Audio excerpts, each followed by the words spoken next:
Good evening. It is Tuesday, November 4th, 2025, and coming to you from Lonely Tree Media headquarters in Tacoma, Washington. This is the Best Lamb Sports Show.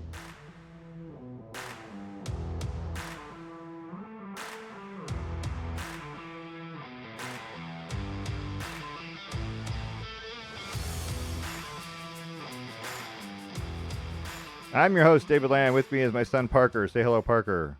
Hello, Parker.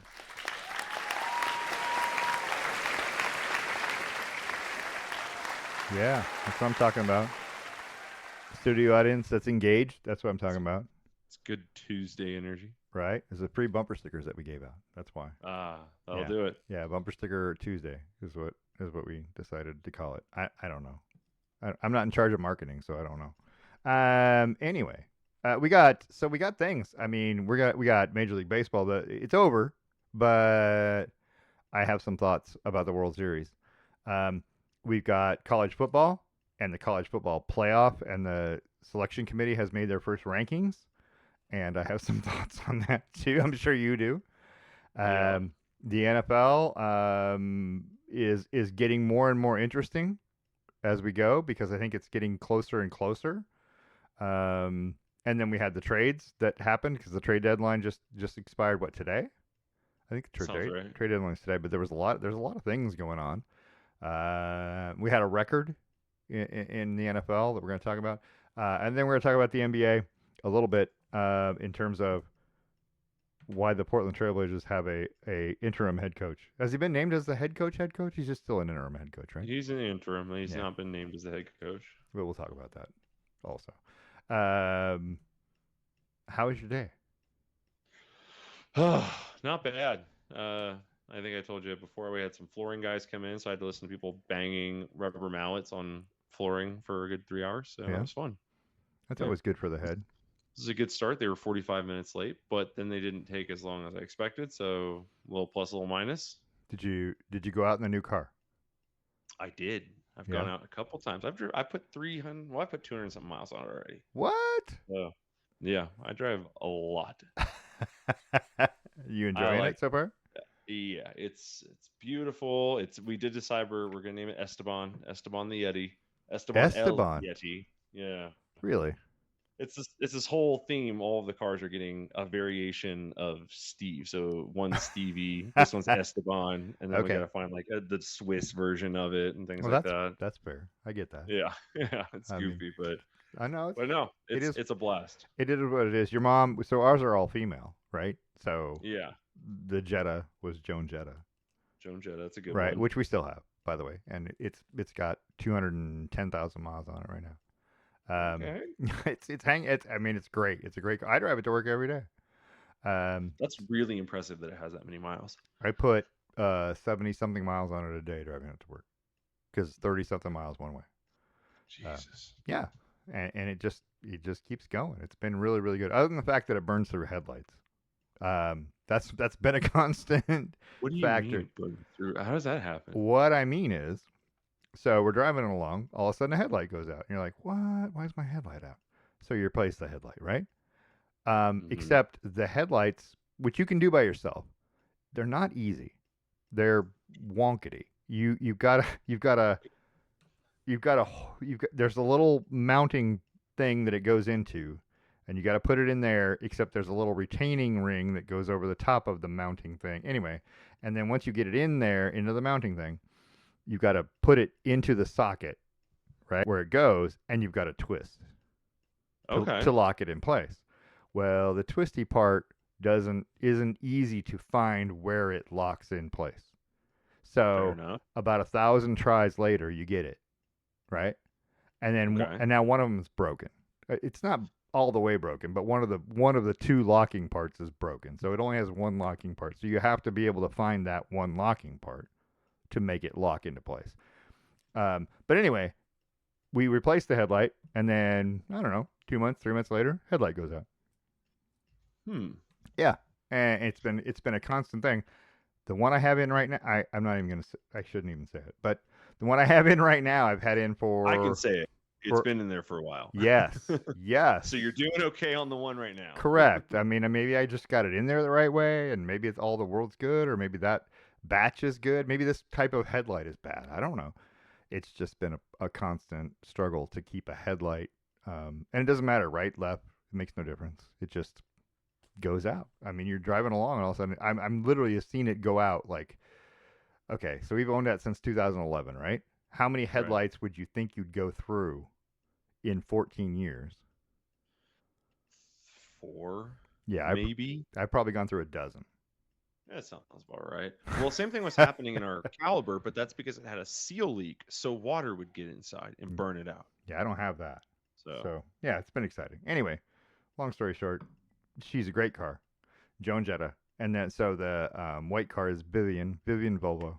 So Vivian Volvo. yeah, her name is Vivian. Well, We had to have all some my cars have had guy names. alliterative. So Yeah. Bruce, Well, yeah, Jeff, yeah. and now Esteban. Esteban is a great name.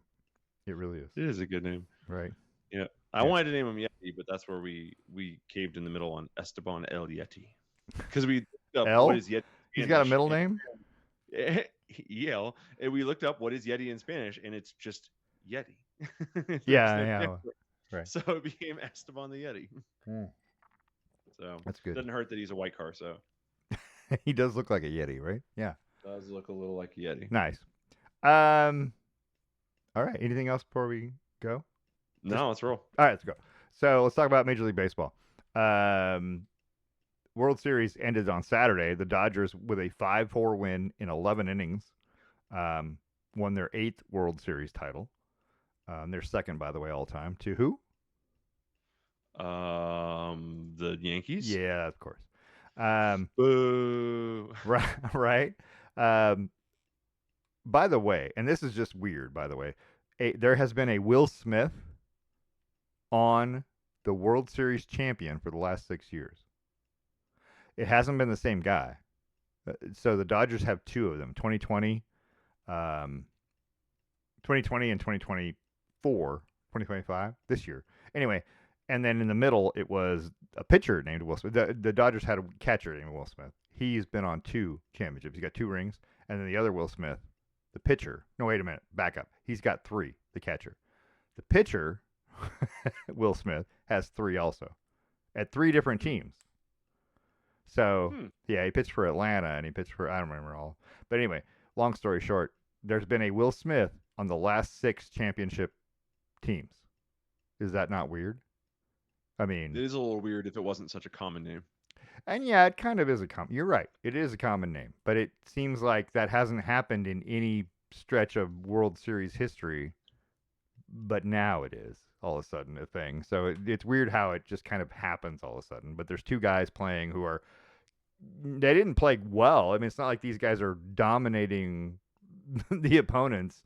The pitcher's got a respectable. He's like 3.3 ERA for his World Series appearances, but Will Smith, the catcher for the Dodgers, his batting average is like 190 in World Series. So it's not like these guys are tearing it up, but they happen to be on the team, and they happen to be. So, but it's just 2 guys, right? It's just 2 guys, yeah.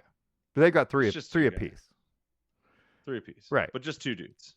Yeah, but it's so I would say it'd be a little more alarming if it was 6 different Will Smiths. That would be cool. That'd be an interesting thing, right? That would be wild. In this instance, the Dodgers Will Smith, the catcher, homered in the 11th inning, by the way, to give them the lead. He didn't win this World Series, so he was involved in the outcome.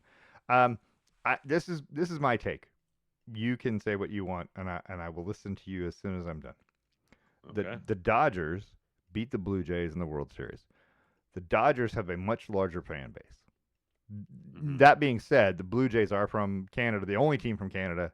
Maybe they have all of Canada rooting for them, but is all of Canada bigger than LA? I don't know. Yes. You would think, right? But it can't. Has to be. It has to be, right? LA's pretty big. Anyway, long story short, the Dodgers probably have one of the second or third largest fan bases in baseball, right? One of the top 3. I'm not sure exactly which one's the biggest, but the LA Dodgers are a gigantic fan base all across the country.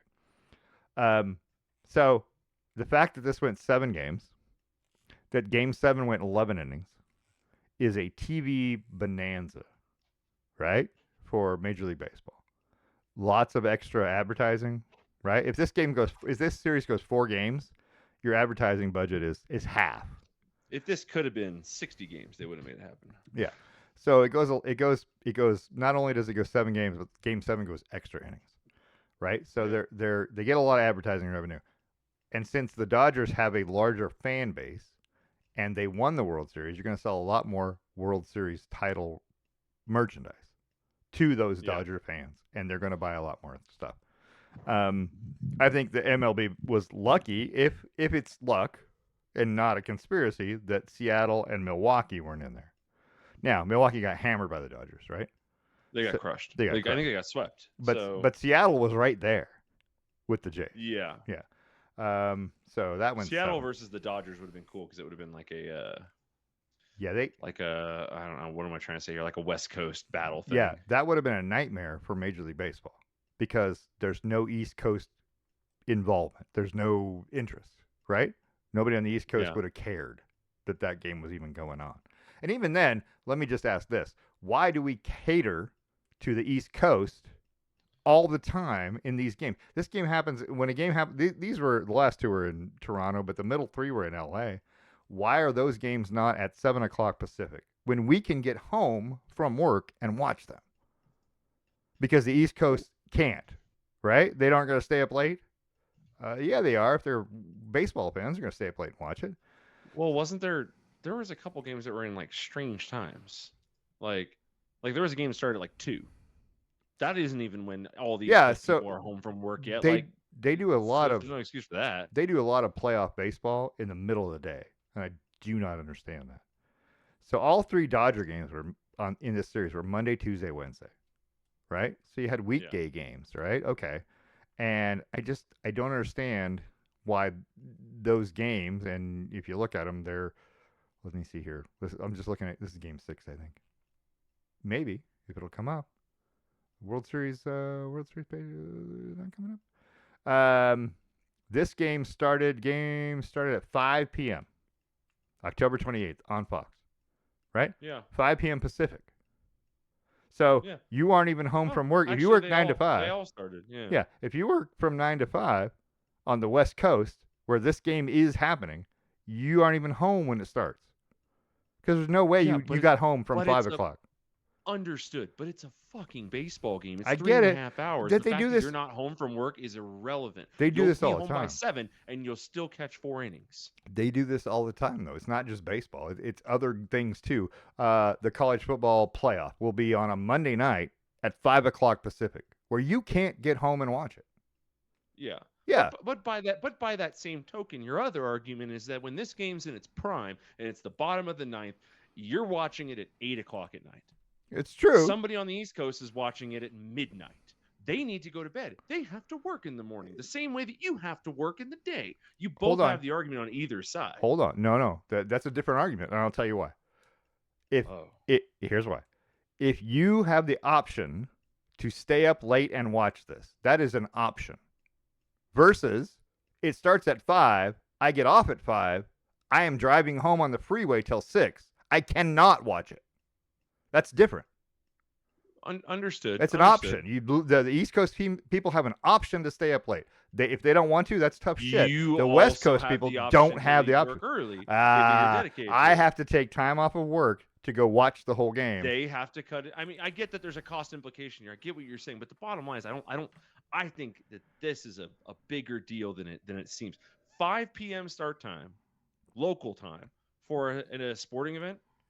It's not great considering the classic workday nowadays, right? And considering, but in a traditional sense, it's a perfect start time. And considering the traffic jam you're causing in LA, right? Well, that is nobody's fault but LA. LA can figure that shit out and pay. Well, they got to. By the way, yeah.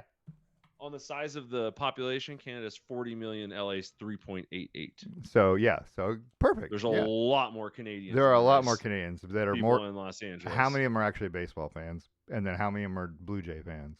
That's the question. I mean, right? that's a hard thing to track because you've got baseball fans going back to you got Dodger fans going back to the 40s. Right. Yeah, the Dodgers. Yeah, and they're from New York. They've been around forever. So, right. The Dodgers fans from New York still, right? From Brooklyn. So.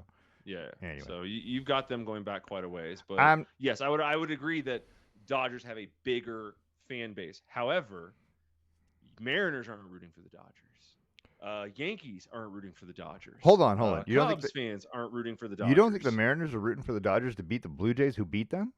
Yeah, they are. No, Yeah, they are. I can tell you right now. I played video games last night with 4 Mariners fans, and not one of them was rooting for the Dodgers. Just Why? because they don't like. Because the evil empire is Right. bad. There we go. The teams that pay to play Hold on. are bad. So which They don't like confirms the conspiracy theory that we're feeding the Dodgers a championship. Right? Well, I don't know that they're feeding them. They're allowing them to take a bigger share is what they're doing. By not having a salary cap, by not enforcing something like that, by them paying $100 million more than the Blue Jays did. And the Blue Jays were pretty high. The Blue Jays has the best record, something million. best record in the playoffs, right? Yeah, but the Blue Jays were 200 something million in salary this year, but the Dodgers are still $100 million over that.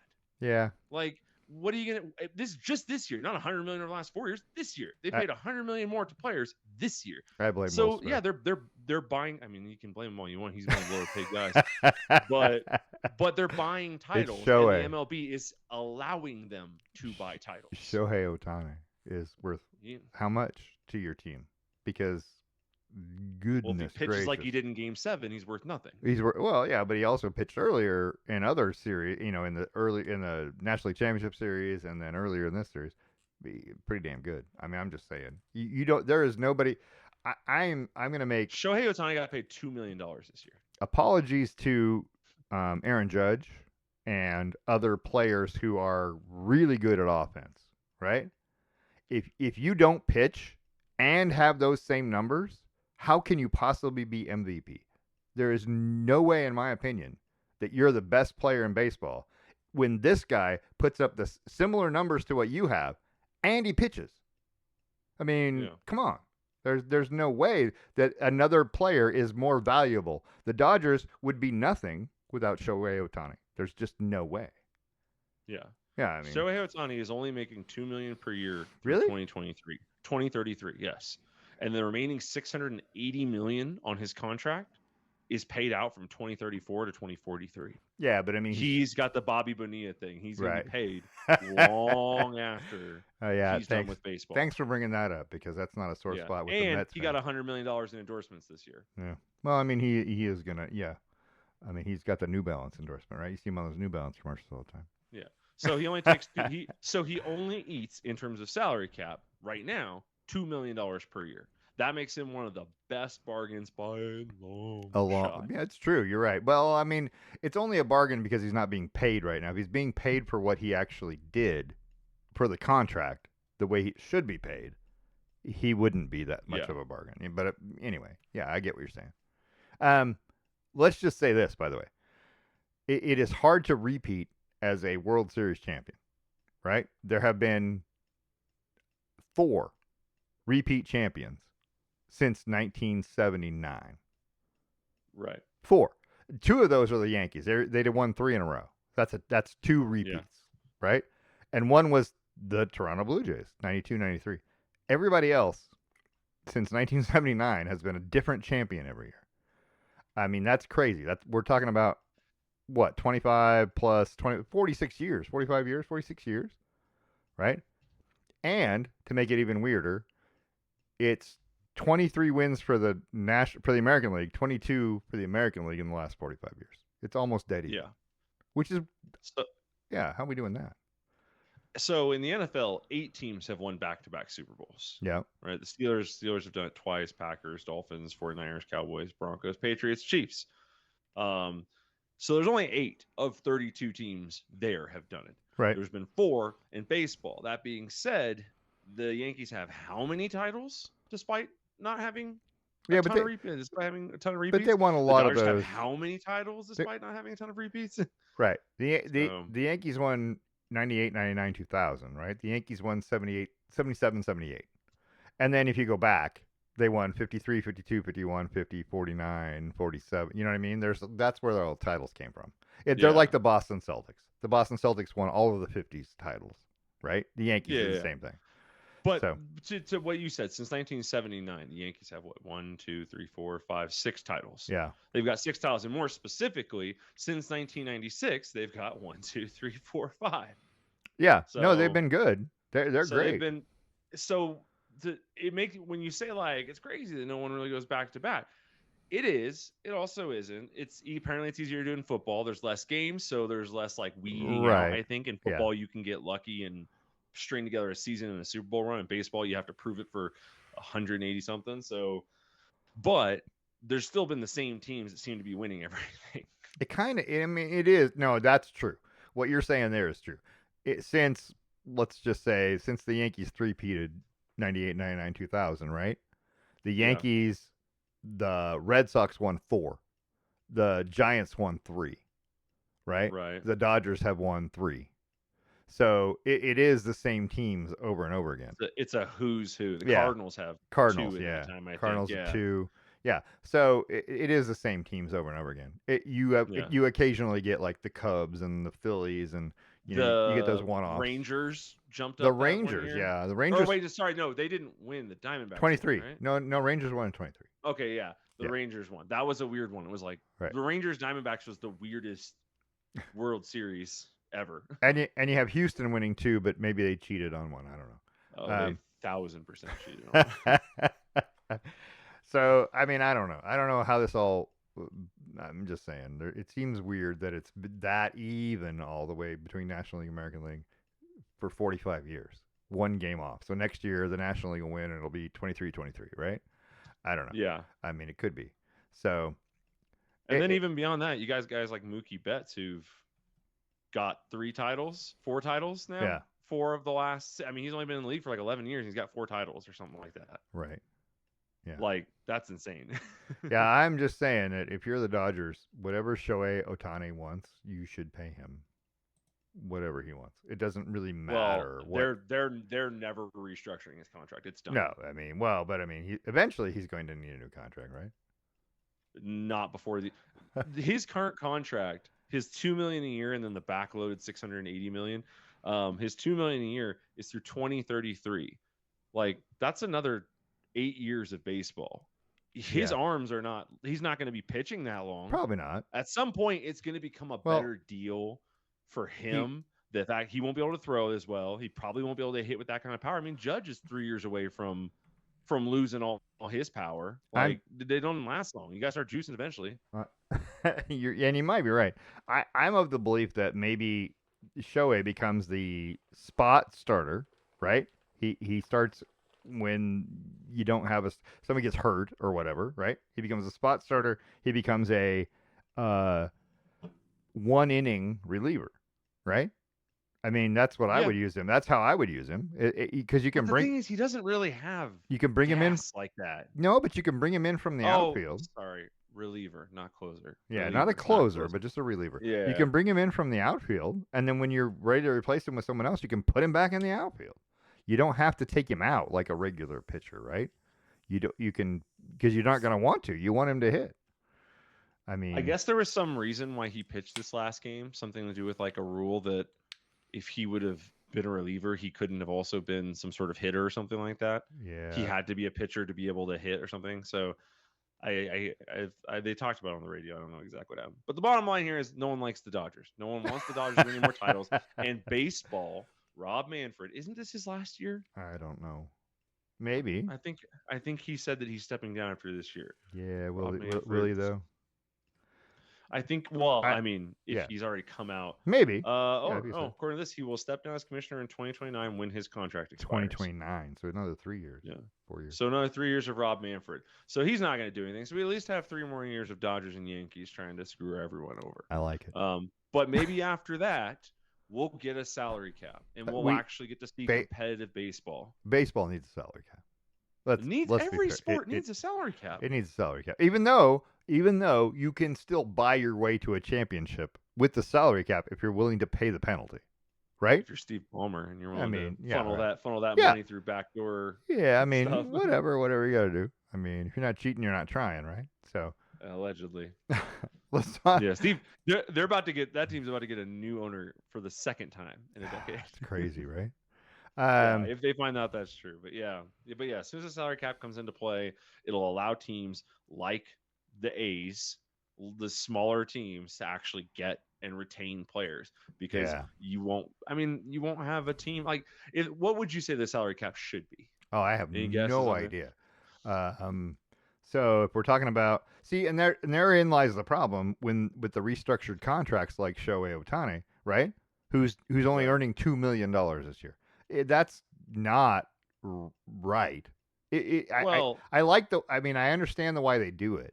It's just that if you prorate his contract over the period of the contract, he should be getting paid a lot more, right? but it yes, but it will slap you later. They're only I paying 2 million now, understood. but then they over the course of 10 years they have to pay out $680 million to a player who at that point either he's been bought out and he's not on your problem anymore, or he's not playing Or much, he's not and playing. that's Yeah. just all that. And that's Agreed. what 680 over 10 years, Agreed. 68 million a year. I That don't means know. you have $68 million a year you're paying to a single player Let's see. who is probably not in his prime anymore. But the It's Mets a paid 323 this the year. Mets are stupid, by the way, because they paid The Dodgers paid, what's his name? yeah, they paid everyone. Yeah.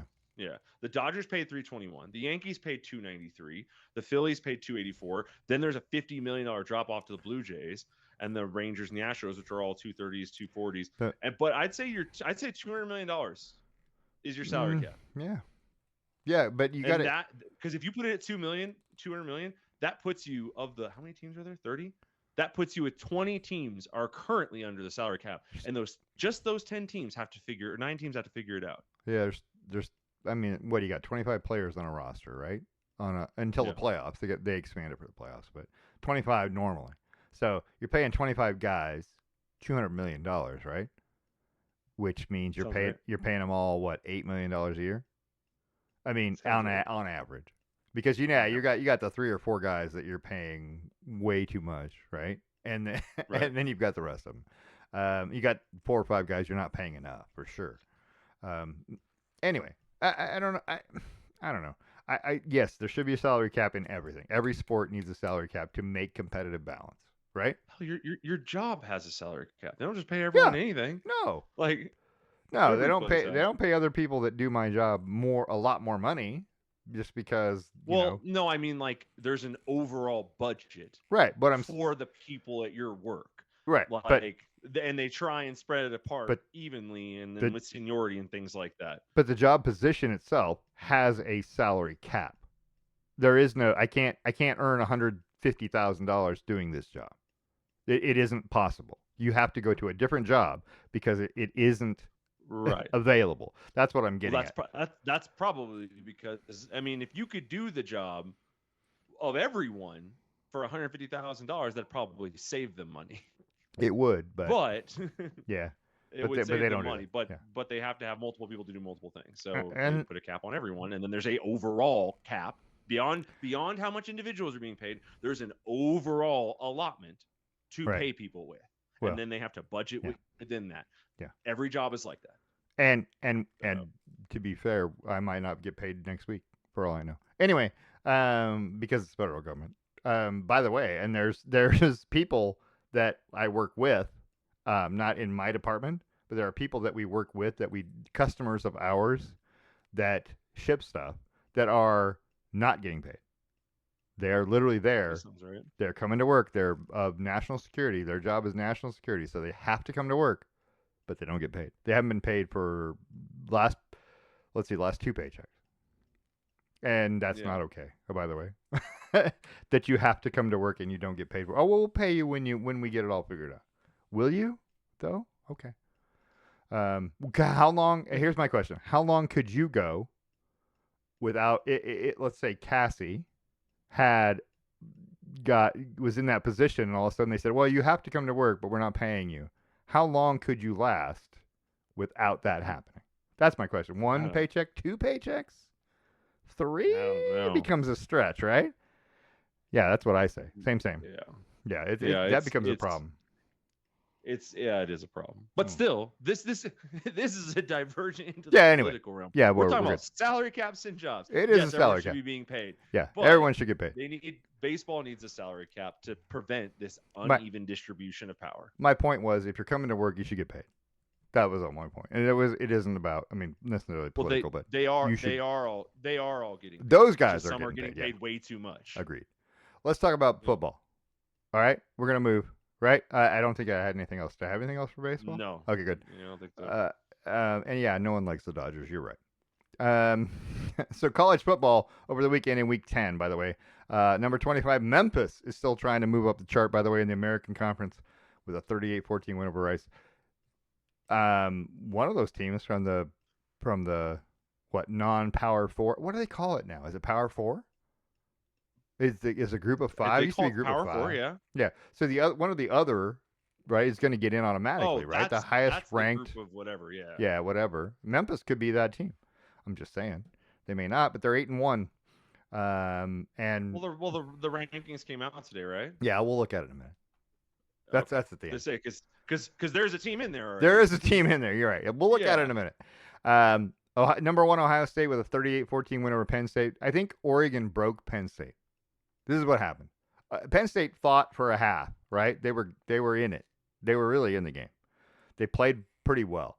But Oregon broke Penn State. Penn State hasn't won a game since Oregon won in the whiteout at Penn State. Right? Yeah. They're 0-5. And they've lost to everybody. I don't know. Penn State just and then of course fired their coach and blah blah blah blah. I don't know. I feel like they all of a sudden just decided they can't. It's not any different. It's not a different team. They just can't. Well, Drew Allar's not. He's hurt. There's that, right? Yeah. This is a team without. He got hurt versus UCLA or something like that. He's been out for a little while. This is a team without their starting quarterback, and it was 17-14 at the half. Penn State was in the game. They were playing pretty well, and then they just didn't do anything. So Ohio State's defense. Penn State, by the way, scored the first touchdown in the first half of a game this season with Ohio State. Ohio State's their first one given up. Not that it was a big deal. Ohio State's 8-0. Indiana with a 55-10 win over Maryland at Maryland. Indiana looks good. I'm telling you what. I don't know. I mean, Indiana and Ohio State clearly the favorites to play in the Big Ten championship game. If they played today, who would win? Probably Ohio State. You think so? Because of defense? Yes. Okay. Yeah. All right. I'm just asking. I don't. Sorry. I don't think Ohio State is necessarily all that much better, but they carry something intangible. They always have it.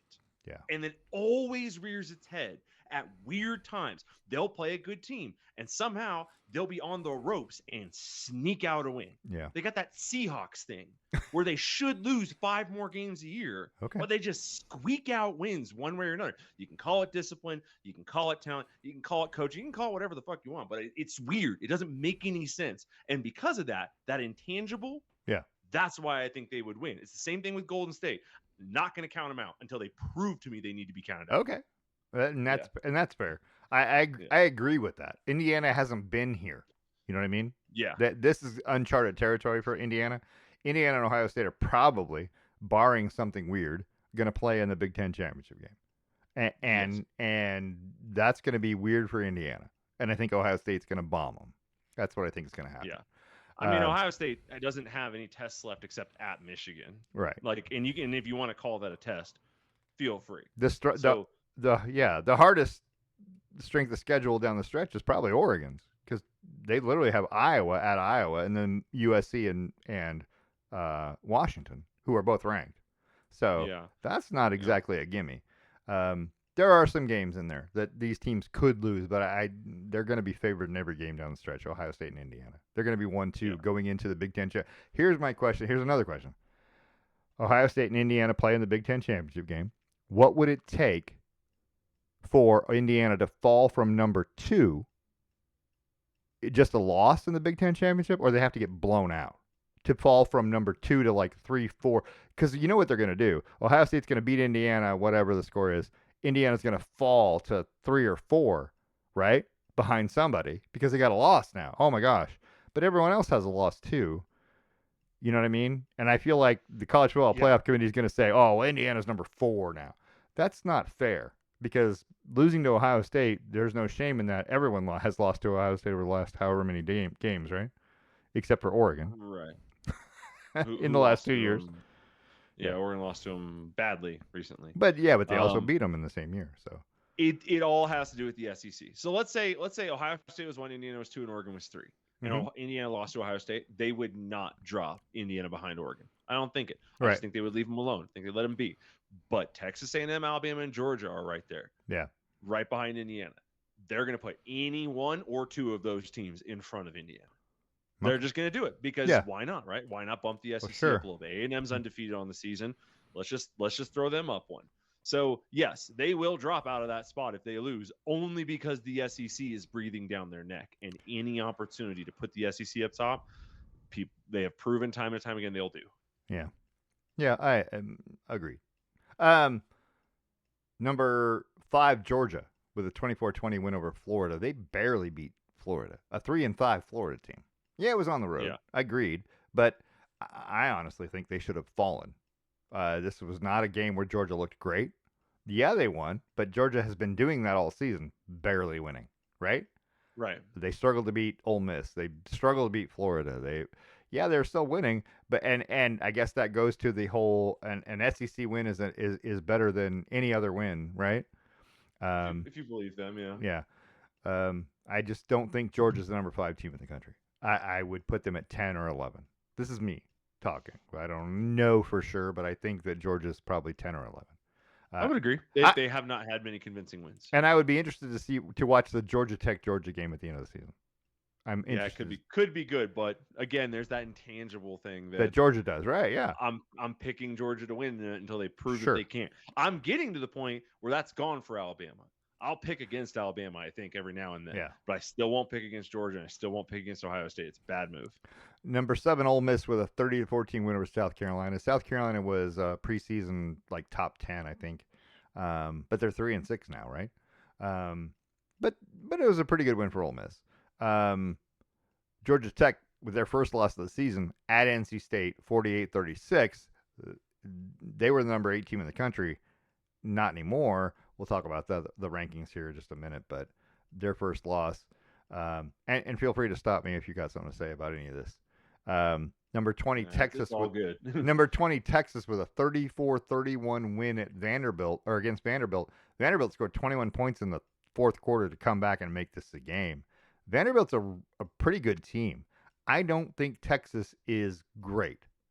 And yet they swapped these two places, literally just threw Texas 7 places up and moved Vanderbilt 7 places down or whatever they did.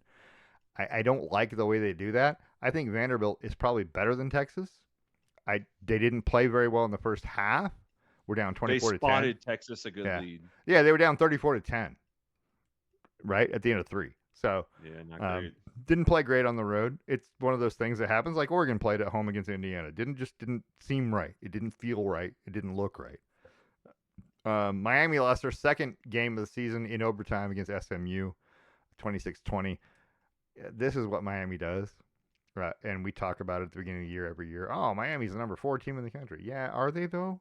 No, not really. They're not normally. No, they fall apart somewhere during the season. See, Miami has the opposite thing where I'm waiting for that loss.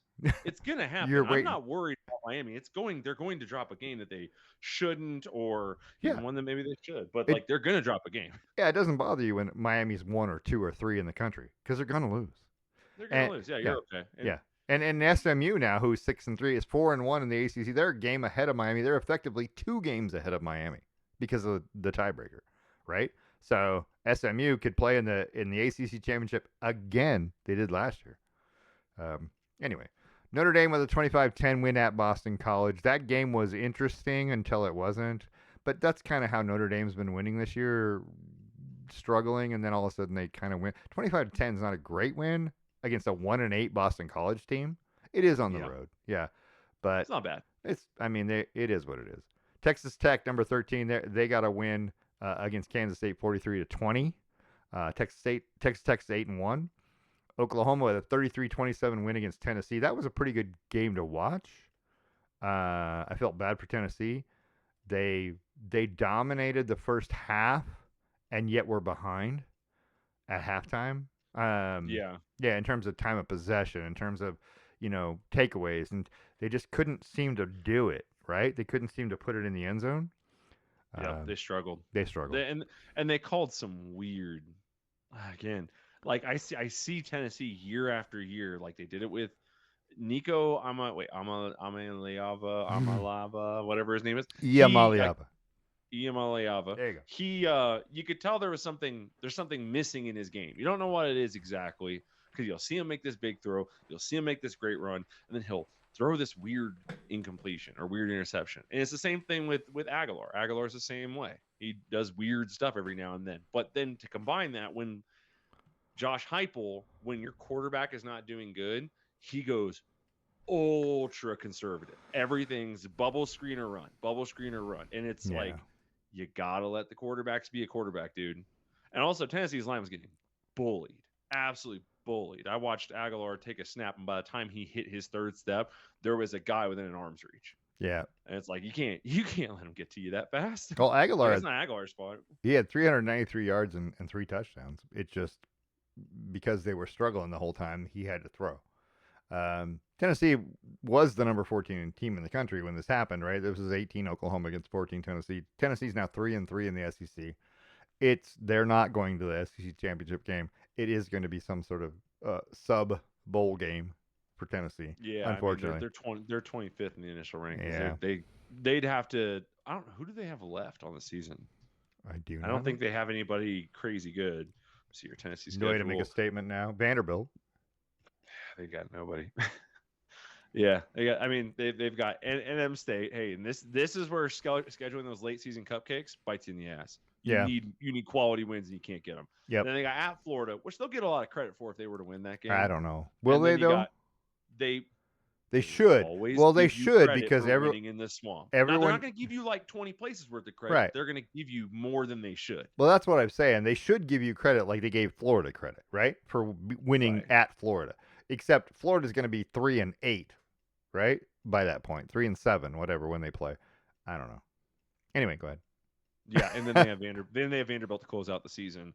That'll be a good win. It won't mean anything at that point. Question is, does Vanderbilt have more chances to slide up, because they have Auburn, Kentucky, and Tennessee? Nope. So they're not really. They're kind of situated where they are. Yeah. If they beat Tennessee, they'll get a little bump that might put them into the playoff grouping, but it's not good. We'll talk about that in a minute. Number 15, Virginia, with a win at California. California's been a pretty good team. They're 5-4, I get it, but Virginia's 8-1, right? And on top of the ACC, technically, right? At 8-1, 5-0 in the ACC, so they're unbeaten. Louisville, 28-16 win over Virginia Tech. They're 7-1, 4-1 in the ACC. There's a lot of teams with one loss in the ACC. Cincinnati Utah with a 45-14 win over Cincinnati, right? In the Big 12 is a big win for Utah. It was the first loss in conference for Cincinnati. So Utah is in there. Utah's a dangerous team, but I watched them blow out Colorado, right? In freaking record fashion, right?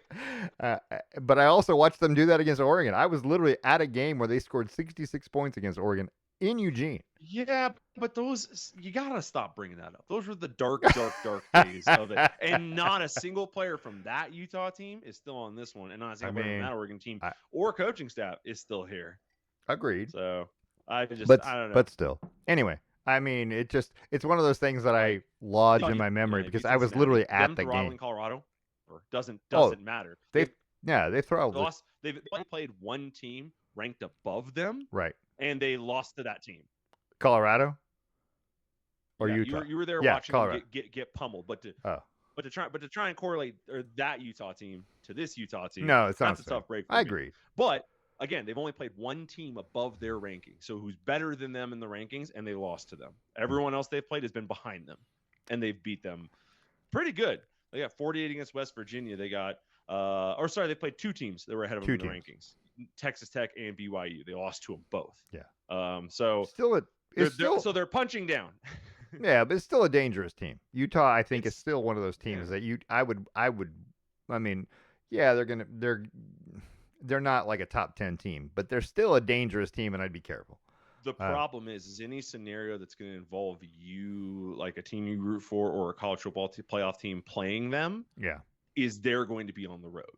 They're a Agreed. lot less dangerous on the road. Yeah. Well, So they're still good, but they're a lot less good. We'll talk about that in a minute. Michigan with a 21-16 win over Purdue. Purdue's 2-7, 0-6 in the Big Ten. And okay, Michigan Michigan beat them at home, barely, right? Yeah. I don't give teams credit for winning at home. How much was? Okay, here's the question: How much was Michigan the favorite by? Any guess? Ooh, I'm gonna go look. Hang on, I'm looking. 22. Hold on, you're too fast.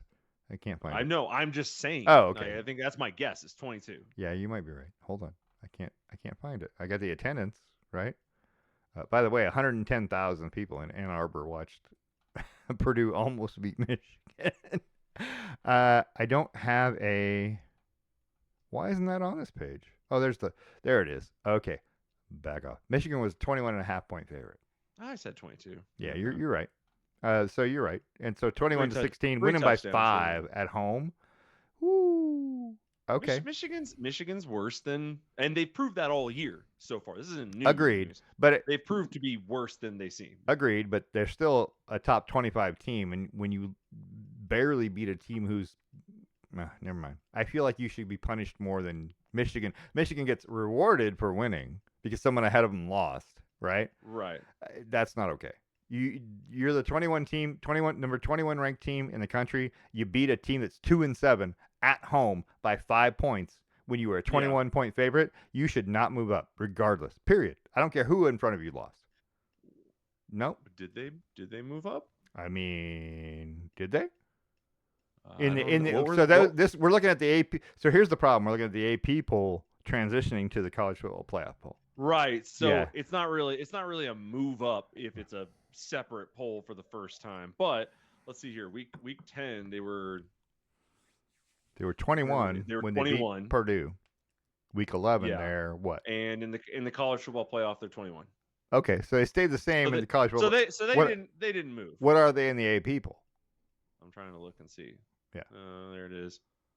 21. Oh, all right. Yeah, they good. They didn't get rewarded. So someone did the right thing. So my outrage is misplaced. They had to because they jumped USC up, they jumped Utah up, and nobody who was in front of them fell behind them. Oh, gotcha. Oh wait, sorry, Tennessee and Cincinnati did.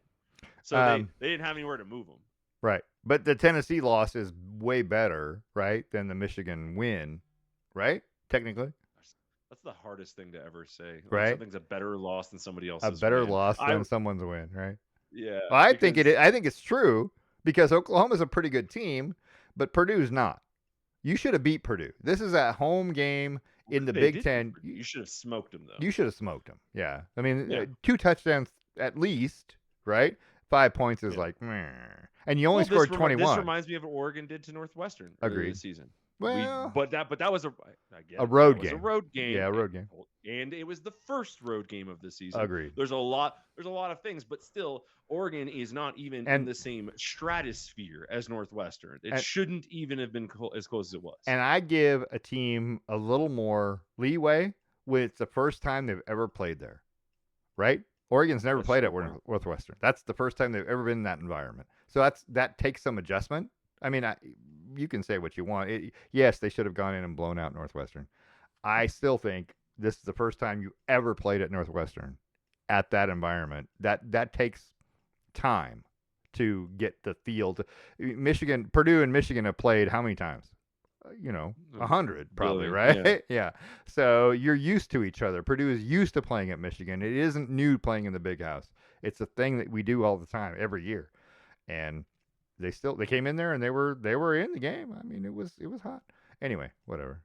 So Houston Houston lost 22. Houston lost in the Big 12 to West Virginia. That was a bad loss, really. 45-35 at home. Yeah, not great. Not great. Considering they were 4-1 at that point in the Big 12. They had a chance to play for the Big 12 championship. I don't think they do anymore. Well, I mean, they still do, but you got to win out, and you need help. USC with a 21-17 win at Nebraska. I'm not sure how good a win that is. And you talked about that just a minute ago. USC with the win and moving up, and I'm not sure that's a great win. Nebraska's 3-3 in the Big Ten. Nebraska, Yeah, every year Nebraska is one of those teams that they go, oh yeah, they're right on, Dylan Raiola, and let's just, they're all. there's a common theme with schools with massive fan bases, traditional powerhouse programs, always getting the benefit of the doubt. And this is one of those schools that every year they go, they're probably going to be, because like Iowa's a big football Iowa, school. same. They don't. Yeah. Well, no, they don't give them the benefit. I They don't don't know. rank them 10th to start the season and let them fall out. They don't do that with them. For But they will do that kind of thing for Nebraska. well, for Like some reason they give Nebraska credit. for some reason they pick. They don't. For some reason they know Iowa's defense is going to be good. You know that, right? Yeah. And But they're still going to lose games. right, but they're still going to lose games. I mean, what's the best Iowa has finished in the last 10 years? 10-2, maybe. That's my guess. I don't know if they've had a 1-loss year in the last 10 years. That's what I'm saying. They had a 10-4 season in 2023. 10-4. A 10-4 season in 2021. How are we playing 14 10-3. games? I couldn't tell you. Hold on. Playing the Big Ten 10-3 championship in 2019. Probably. if they're playing the Big Ten championship, that's I get it. At 10-2 and you lose, and it's 10-3, and then you go to a bowl game and it's 10-4. Okay, but yeah, I don't know. I feel like Iowa's one of those teams that every year their defense is going to be great. It's hard to win at Iowa, but teams manage. It's also traditionally hard to win at Nebraska. It is. It used to be. It used to be.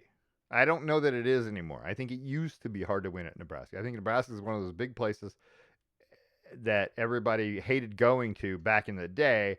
I think now it's one of those places where it's not as difficult to win. Yeah. So Nebraska only scored 17 points at home. So it's hard to win games if you only score 17 points. Yeah. Yeah. So anyway, all right. Tough to say. So let's talk about the rankings. I don't want to, but let's talk about the rankings. Here's your college football playoff rankings and your AP top 25 side by side, thanks to ESPN. Ohio State's number 1. They should be, right? Sounds right. Okay. Indiana's number 2. They should be? Sure. Texas A&M and Alabama and Georgia are the 3 SEC teams clogging up 3, 4, 5, right? In both polls. And I don't think any of them play each other. Yeah. So, but not all 3 of them can get to the championship game of their conference. Correct. Yeah. So only 2 of them can, right? Texas A&M and Alabama, do they even play? They don't play each other? They're in the same division. Well, they used to be a division. There's no divisions anymore, right? There's no divisions anymore. No. Okay. So in the playoff rankings, A&M, Alabama, Georgia, Ole Miss. There's 4 straight SEC teams. No, A&M still has to play Missouri and Texas is who's left on their schedule. The 2 big teams left on their schedule. And Alabama probably doesn't have anybody left. I know they got the Citadel here at some point. They got LSU. Did they play LSU already? Oh, yeah. They got LSU, Oklahoma. But LSU is in shambles right now. So yeah, but that's hard to say. Sometimes, but it's a home game. Yeah. Sometimes teams that are like in shambles like that galvanize over a big game. You see a lot of those teams jump up and win big games just after firing a coach.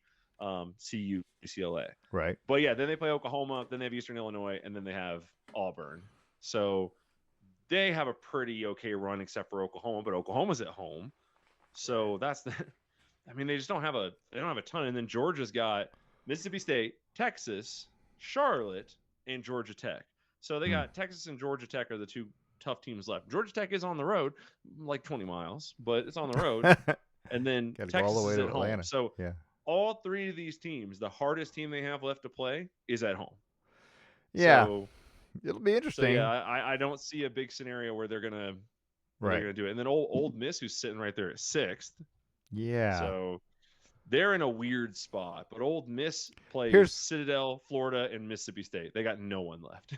And then so BYU is 7 in the current thing. Texas Tech is 8. Oregon's 9, which means Oregon would play at Texas Tech, right? That's so cool. Right?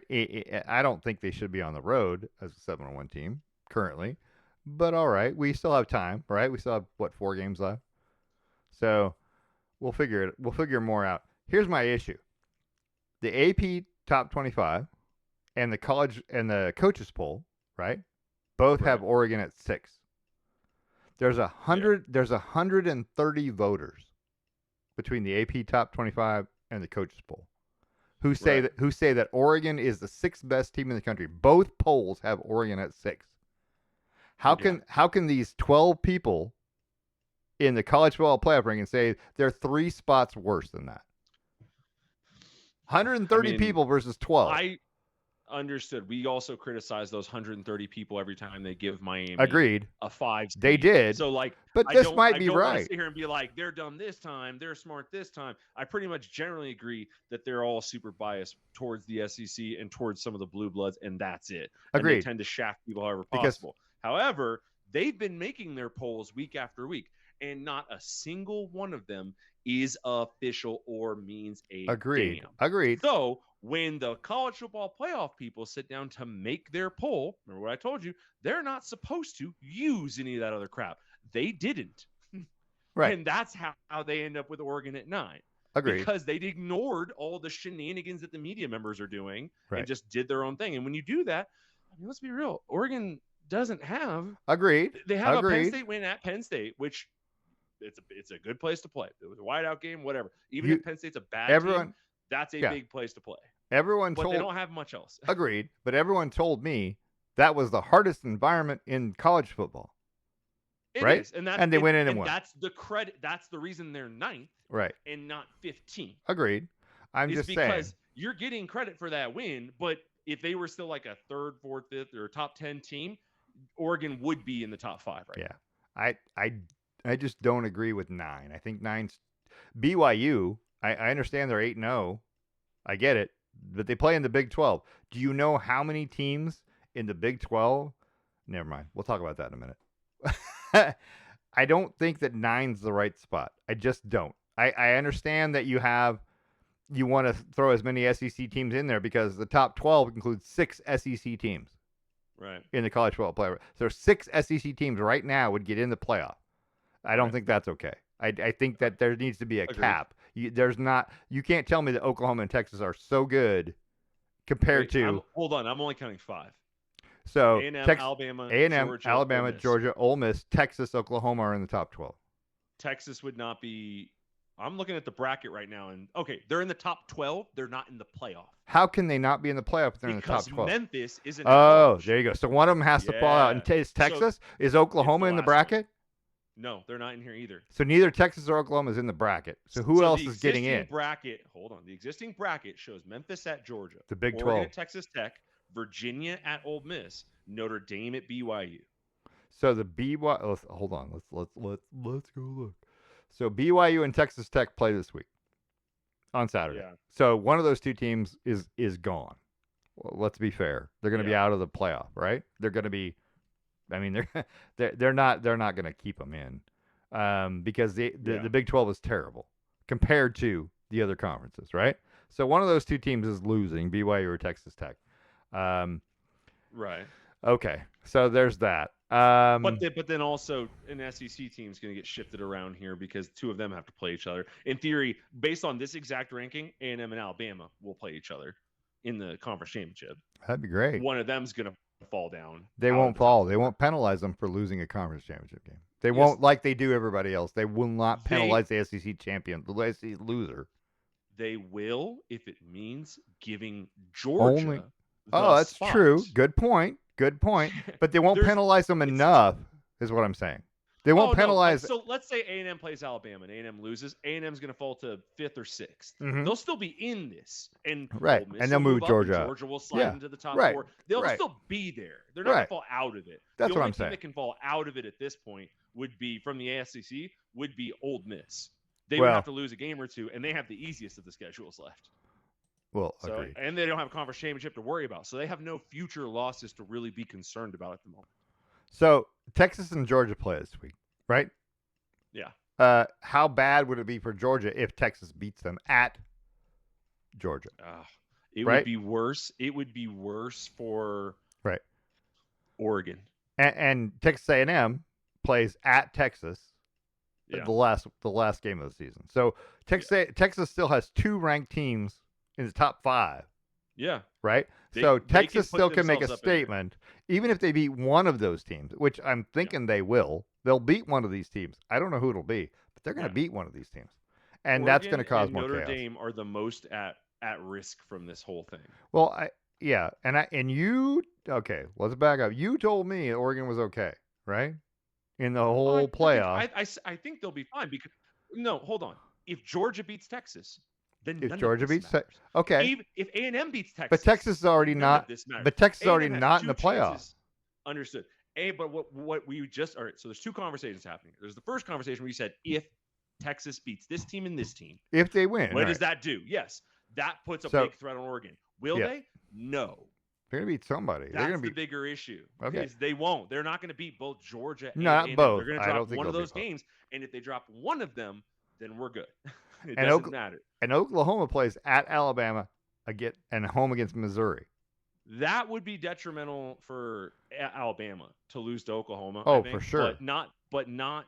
Again, this all threatens Oregon the most. Agreed. Because if you're gonna slide somebody in and move somebody down, Right. Oregon doesn't play any. Well, we play USC and Washington, but they're both much farther down the rankings. Right. So you'd be easily justified saying, "Oh, I'm going to put Texas in front of Oregon, push Oregon down to 10, right? Push Notre Dame down to 12 because you got to have in terms of like a seeding because you have to have like the bye things or you have to have the automatic bids." So then that pushes Notre Dame out, and then Oklahoma beats Alabama. Then Oklahoma jumps in there too. Right. And now Oregon's sitting at 11 on the cusp of not getting in. That's what I'm saying is Texas and Oklahoma control Oregon's future. Because if Texas and Oklahoma win one of the two games that they're ranked against ranked opponents, right? Yeah. That's going to cause the other Alabama, let's say, or Texas A&M or Georgia or whoever to slide down, but they're not going to put them behind Oregon. Right? Texas A&M at 8-1. Is if Oregon wins out, I think they'll be fine because that means you'll have wins at the back half of the season over a number, 19 USC and a number 23 Washington. You got ranked games coming that will keep you afloat. I cannot picture a scenario where Oregon has, at the end of the season, 3 or 4 ranked wins. Ranked at the time, right? Ranked at the time is the key because that's what they use for the SEC. 3 or 4 ranked wins and 1 loss to the number 2 team in the country, and you're out. It's just super unlikely. It seems. However, if Oregon has a close win at home, like a real sneaky win to not USC. Who do we play after USC? Washington, Minnesota. Minnesota. There's if Oregon has a close win at home versus Minnesota, that's where you'll get boned. That's where they'll start to drag you down. Right. I'm just worried you're a pessimist too. You think it's always they're going to do it, but I haven't seen a scenario where they've kept Oregon out. I'm in worried. The last 10 years. Yeah, I'm worried that they're going to put 6 SEC teams in the 12-team playoff. They're going to find a way. And because Oklahoma's going to beat one of those 2 ranked teams, Texas is going to beat one of those 2 ranked teams. They're going to find even at 9-3, they're going to find a way to put them in the playoff. And they might try to. And I don't agree with it, but they're going to say, "Oh, the SEC is so tough." Yeah, whatever. How do we know? Yeah. Because they haven't played anybody else. Texas lost to Ohio State, right? We know that Ohio State's better than Texas, right? I don't know. Anyway, I think the problem is, I think it's a problem. Even within the top 12, which features Texas and Oklahoma, you still have an ACC champion that has to get in there, period. And you still have an at-large that has to get in there, period. Yeah. So you if you're 11-12 at the final poll, doesn't matter. You're gone. Let's assume because those 2 teams are going to jump over you. But let's assume BYU beats Texas Tech, right? And they win the ACC or the Big 12.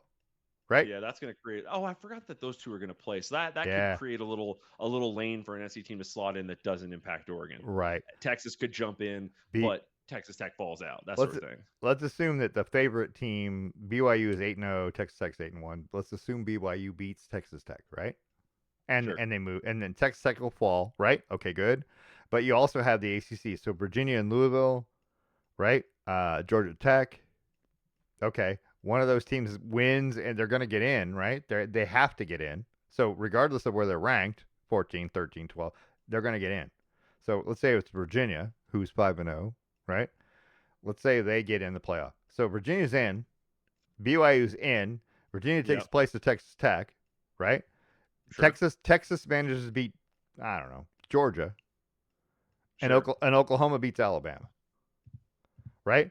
That is the worst case scenario for Oregon, by the way. Yeah, Yeah, and that they want to try and shove as many SEC teams in there as possible. agreed. But that still has the implication that they're going to look at Oregon's body of work at the end of the year, assuming we win out and assuming we win comfortably, Right. which right now nothing's saying that we will, but No. assuming that happens, they're going to look at Oregon's body of work and go, that one win by Texas over Oklahoma or by Texas over Georgia Right. is better than anything Oregon's done to this point. Here's And they've already set the precedent of where Oregon is based on this point of the year. And Oregon's got 2 ranked games left. But Texas does too, but I don't think they'll win them both. Yeah, here's my question. Why is Notre Dame 10? I think that's just old head shit. They played 3 ranked teams, lost to 2 of them. Yeah. That's just old head stuff. I don't understand why they're in there, because if Notre Dame wins out, and it's pretty easy for them to win out. I mean, what do they got left here? It's Navy, Pitt, Syracuse, Stanford, right?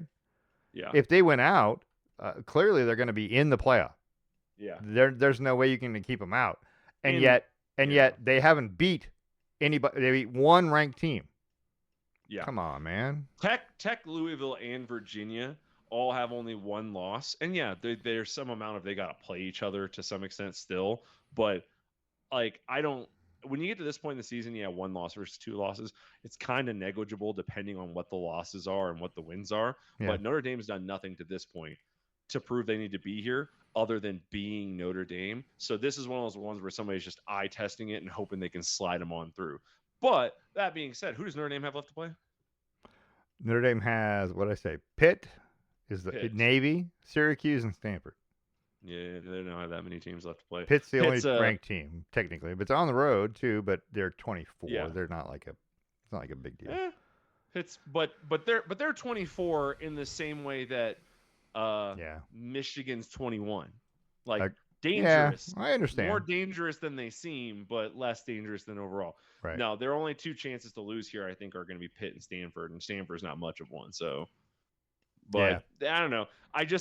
From an Oregon standpoint, nothing since the college football playoff and the committee has come about. They have never kept a team out that has a decent resume bet in favor of another team that has a similar resume. They've never really done that. They've only done it when a team's like, you just happen to lose at the wrong time at the end of the season. So they bounce you, even though you both have 1 loss. Your loss came this week. Right. That's why I think Oregon, just win. If you just win, you'll be fine. Here's your college football trivia for the day. You ready? Yeah. Okay. So the selection committee has had 67 rankings since this started in 2014-15. Nice. Okay. 2 teams have been in every ranking. Who are they? Alabama and Ohio State? Yes, you're right. Good.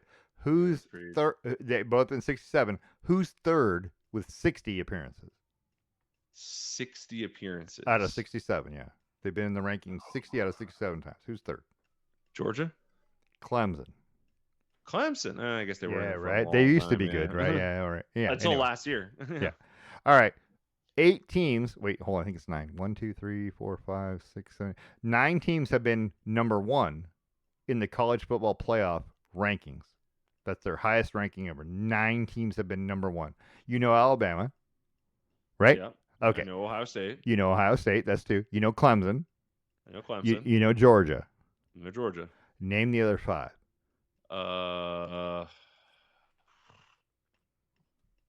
Texas? No. Oh, darn. No, that's right. They started the season AP number 1. Mm-hmm. Let's go with Oregon. Mm-hmm. Okay. Yep. I figured they jumped up in there at one point. Oklahoma? No. Damn. Oklahoma's 2 has been the highest. USC? No. Oh, there was that one year where they freaking Michigan. Michigan's one of them. USC's 4 has been the highest. By the way, nice. Michigan is number 1. Yeah, Michigan's been number 1. Michigan's one of them. Yep. So I got 2 more. Is that right? 2 more? Yeah. You said 4 more, and I said Oregon and 2 more. Michigan. You got 2. Who are the other 2? Oh my gosh. Tennessee hasn't been number 1. What? No, I'm looking at the rankings right now, and I'm like, who in here might have been there? I don't think they ever did Notre Dame. Nope. Notre Dame's never been number 1. They've been number 2. A&M? Nope. Did they give A&M a number 1? Nope. No. Is it a team that's in the rankings right now? Are either of them Um, teams that are in the rankings right now? in the rankings, yes. Okay. They're in the top 25. One of them is. One of them is not. One of them is, and one of them is not. And Right. it's not Texas, and it's not Oklahoma. Right. And is it Notre Dame? No. Notre Dame's not. Okay, Notre I Dame didn't number think 2. so. That's It has to be Ole Miss then. No. Who okay, just tell me the final 2. Ole Miss has been 4. Okay, so Mississippi State has been number 1. They're right? Not in these rankings. Who else? They're not. Who's Tennessee has been number 1. I said it. Tennessee wasn't. When was Tennessee given a number 1 spot? I don't know, but at some point in time, Tennessee was number 1. So okay, I can tell you. Hold on. Let me look up here. Tennessee, November. That's not right. That's the last time they were in the rankings. November 4th. That's the current rankings. I don't know off the top of my head. So it doesn't say that. Maybe it would. No, it won't let me click on it. Anyway. November 1st, 2022. There you go. They were the number 1 team in the country. Their reign as number 1 lasted for 1 week. 1 week. They lost to Georgia. So I was just gonna say 1 week. Yeah. Yeah. So that's right. Interesting. This is good trivia. Good trivia. All right, let's talk about the NFL, shall we? Because we can. Okay. We got to get moving. Yep. NFL scoreboard for the week. If you watch the Thursday night game, it was less than exciting because 28-6, the Dolphins suck. Right? I mean, let's be fair. The Dolphins are bad. And the Ravens they're pretty bad. The Ravens got Lamar Jackson back, right? 4 touchdown passes. The Ravens are 3-5. There are a couple of wins. If they can get to 500, that's a dangerous football team if Lamar Jackson is healthy, right? Right. So, but the Dolphins are out. They're just out. Well, I definitely remember a couple years ago saying if the Dolphins don't have an offense, they don't have anything. And right now they have the 1, 2, 3, 4, 5, 6th worst offense in the NFL. Oh, it's awful. So, yeah, you need an offense. Period. His whole entire system is based on offense. On Sunday, Chargers with a 27-20 win over the Titans. Right, Chargers are now 6-3, 3-1 on the road. The Titans are 1-8. Titans are bad, but this still didn't seem like a great win. Herbert threw a pick 6 in the game. He's 19 of 29, 250 with 2 touchdowns. He also was a leading rusher, 9 carries of 57 yards, and a touchdown. So he threw for 2, ran for 1. Justin Herbert has done what he needs to do to win football games. He is doing exactly what he needs. The Chargers are still not, in my opinion, right there. You know what I mean? Their defense is not good enough yet. It's good, not great. But the Chargers offense isn't making up for it, right? So their offense is good, but not great. So the offense can't overcome the defense screwing up. The defense can't overcome the offense screwing up necessarily. They just have to be better than the other team in terms of talent. But the Titans are 1-8. Yeah, it is a road win. You're right, but 27-20 is again one of those games. Road wins in the NFL are hard. Yeah, they are. Bears Bengals. Bears win 47-42 at Cincinnati, and Cincinnati is now 3-6. The Bears are 5-3. Joe Flacco threw 470 yards and 4 touchdowns in this game for the Bengals, and they still didn't win. Do you believe in the Bears making the playoffs? No. Okay, I'm just asking. They're 5-3. No. We're halfway through. No, you don't. Do you think the Bengals could come back and make the playoffs? No, Bengals are toast or strudels. So both of these teams are absolutely done. Okay. Yeah. Well, I mean, it's more to the fact that the Vikings and the Lions and the Packers are good. And the Bears, they might be decent. They might be decent enough. They might be serviceable, but they're not as good as those other teams. Oh. They're definitely not as good as the Lions, who are going to take that division probably. Okay, so they're competing for second best to even get a wild card spot. And at that point, I don't see it. Speaking of the Lions, they lost 27-24 to the Vikings at home. Yeah. So the Bears have the Eagles once, the Packers twice, and the Lions down the stretch. Yeah. So, and the Vikings. So they've got 5 tough games of their remaining whatever. So of the remaining 7. Agreed. So Vikings win, they go to 4-4. The Lions go to 5-3. Panthers win at the Packers 16-13. That's a big win for Carolina. They're 5-4 Weirdly. currently, and the Packers are 5-2-1. I don't. Yeah, I'm not 100% sold that either of these teams are good. Yeah. Yeah, but the Packers are probably the third best team in that division, right? Yeah. That's kind of That what I sounds about feel. right. I mean, the Vikings are, yeah, they got a better record than the Vikings, but I don't know. The Patriots beat the Falcons 24-23. Patriots are 7-2. Yeah. Yeah, The defense looks solid. yeah. I don't know about this. I don't know about them. They gave up 9 fourth quarter points to the Falcons and still held on to win 24-23. I think I said during our offseason stuff that the Patriots were like, it's like their defense is always good, but Yeah, and it is. It's it's like what 10th fewest yards yeah. per game in the league. So yeah, their defense is always good. It's always a problem. Oh yeah, they're only giving up 18.8 points per game. That makes them sixth best in the league. So good The, defense. the Niners are now 6-3 with a win at the Giants, who are 2-7, 34-24. Christian McCaffrey with 173 yards of offense, 28 carries for 106 and a touchdown, 5 catches, 67 yards and a touchdown. He's pretty damn good when he's not hurt, right? Usually. Yeah, usually. The Giants have Probably beaten why they grabbed him. the Giants have beaten the Giants beat the Chargers. I just don't know how good they are. They're close enough. They're close. The Giants are right there. They're just not quite there. Steelers with a 27-20 win over the Colts. The Colts were 7-1. The Colts are now 7-2. Right? Colts have the best record in football, but the Steelers beat them. And despite Daniel Jones throwing 50 times, 31 of 50, 342 yards and a touchdown. Jonathan Taylor was held in check, 14 carries, 45 yards, no touchdowns. He's been averaging like 2 touchdowns a game. I mean, it sounds like that's the recipe to beat the Colts. Yeah, Sell out to stop Jonathan Taylor I would and force him to throw the ball 50 times. make Daniel Jones beat you, right? Yeah. Broncos with an 18-15 win on the road at the Texans by scoring 11 fourth quarter points to come from behind. Um, you you can say what you want.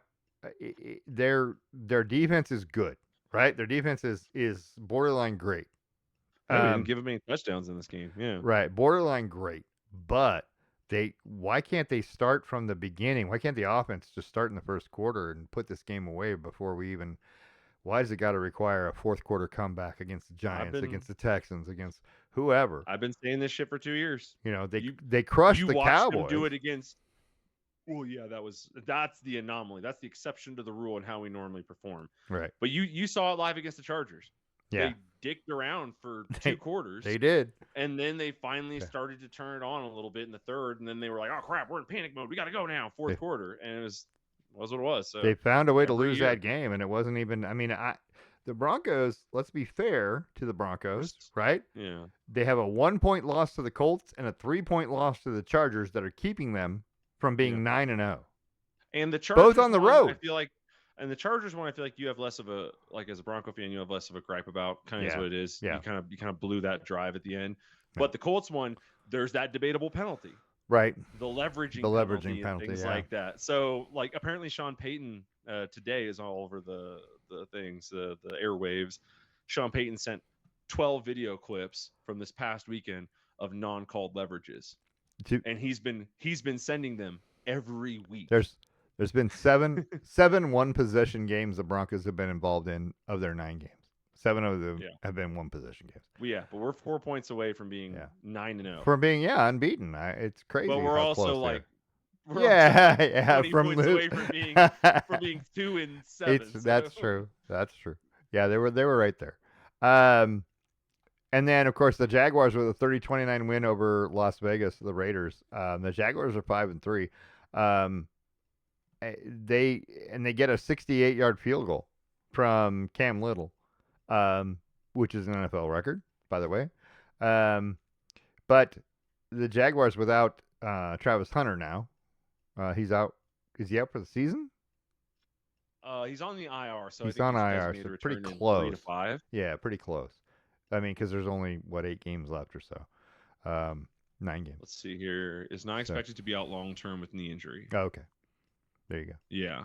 So So he's minimum. He has to miss a minimum of 4 games. So the earliest he could be back is week 13.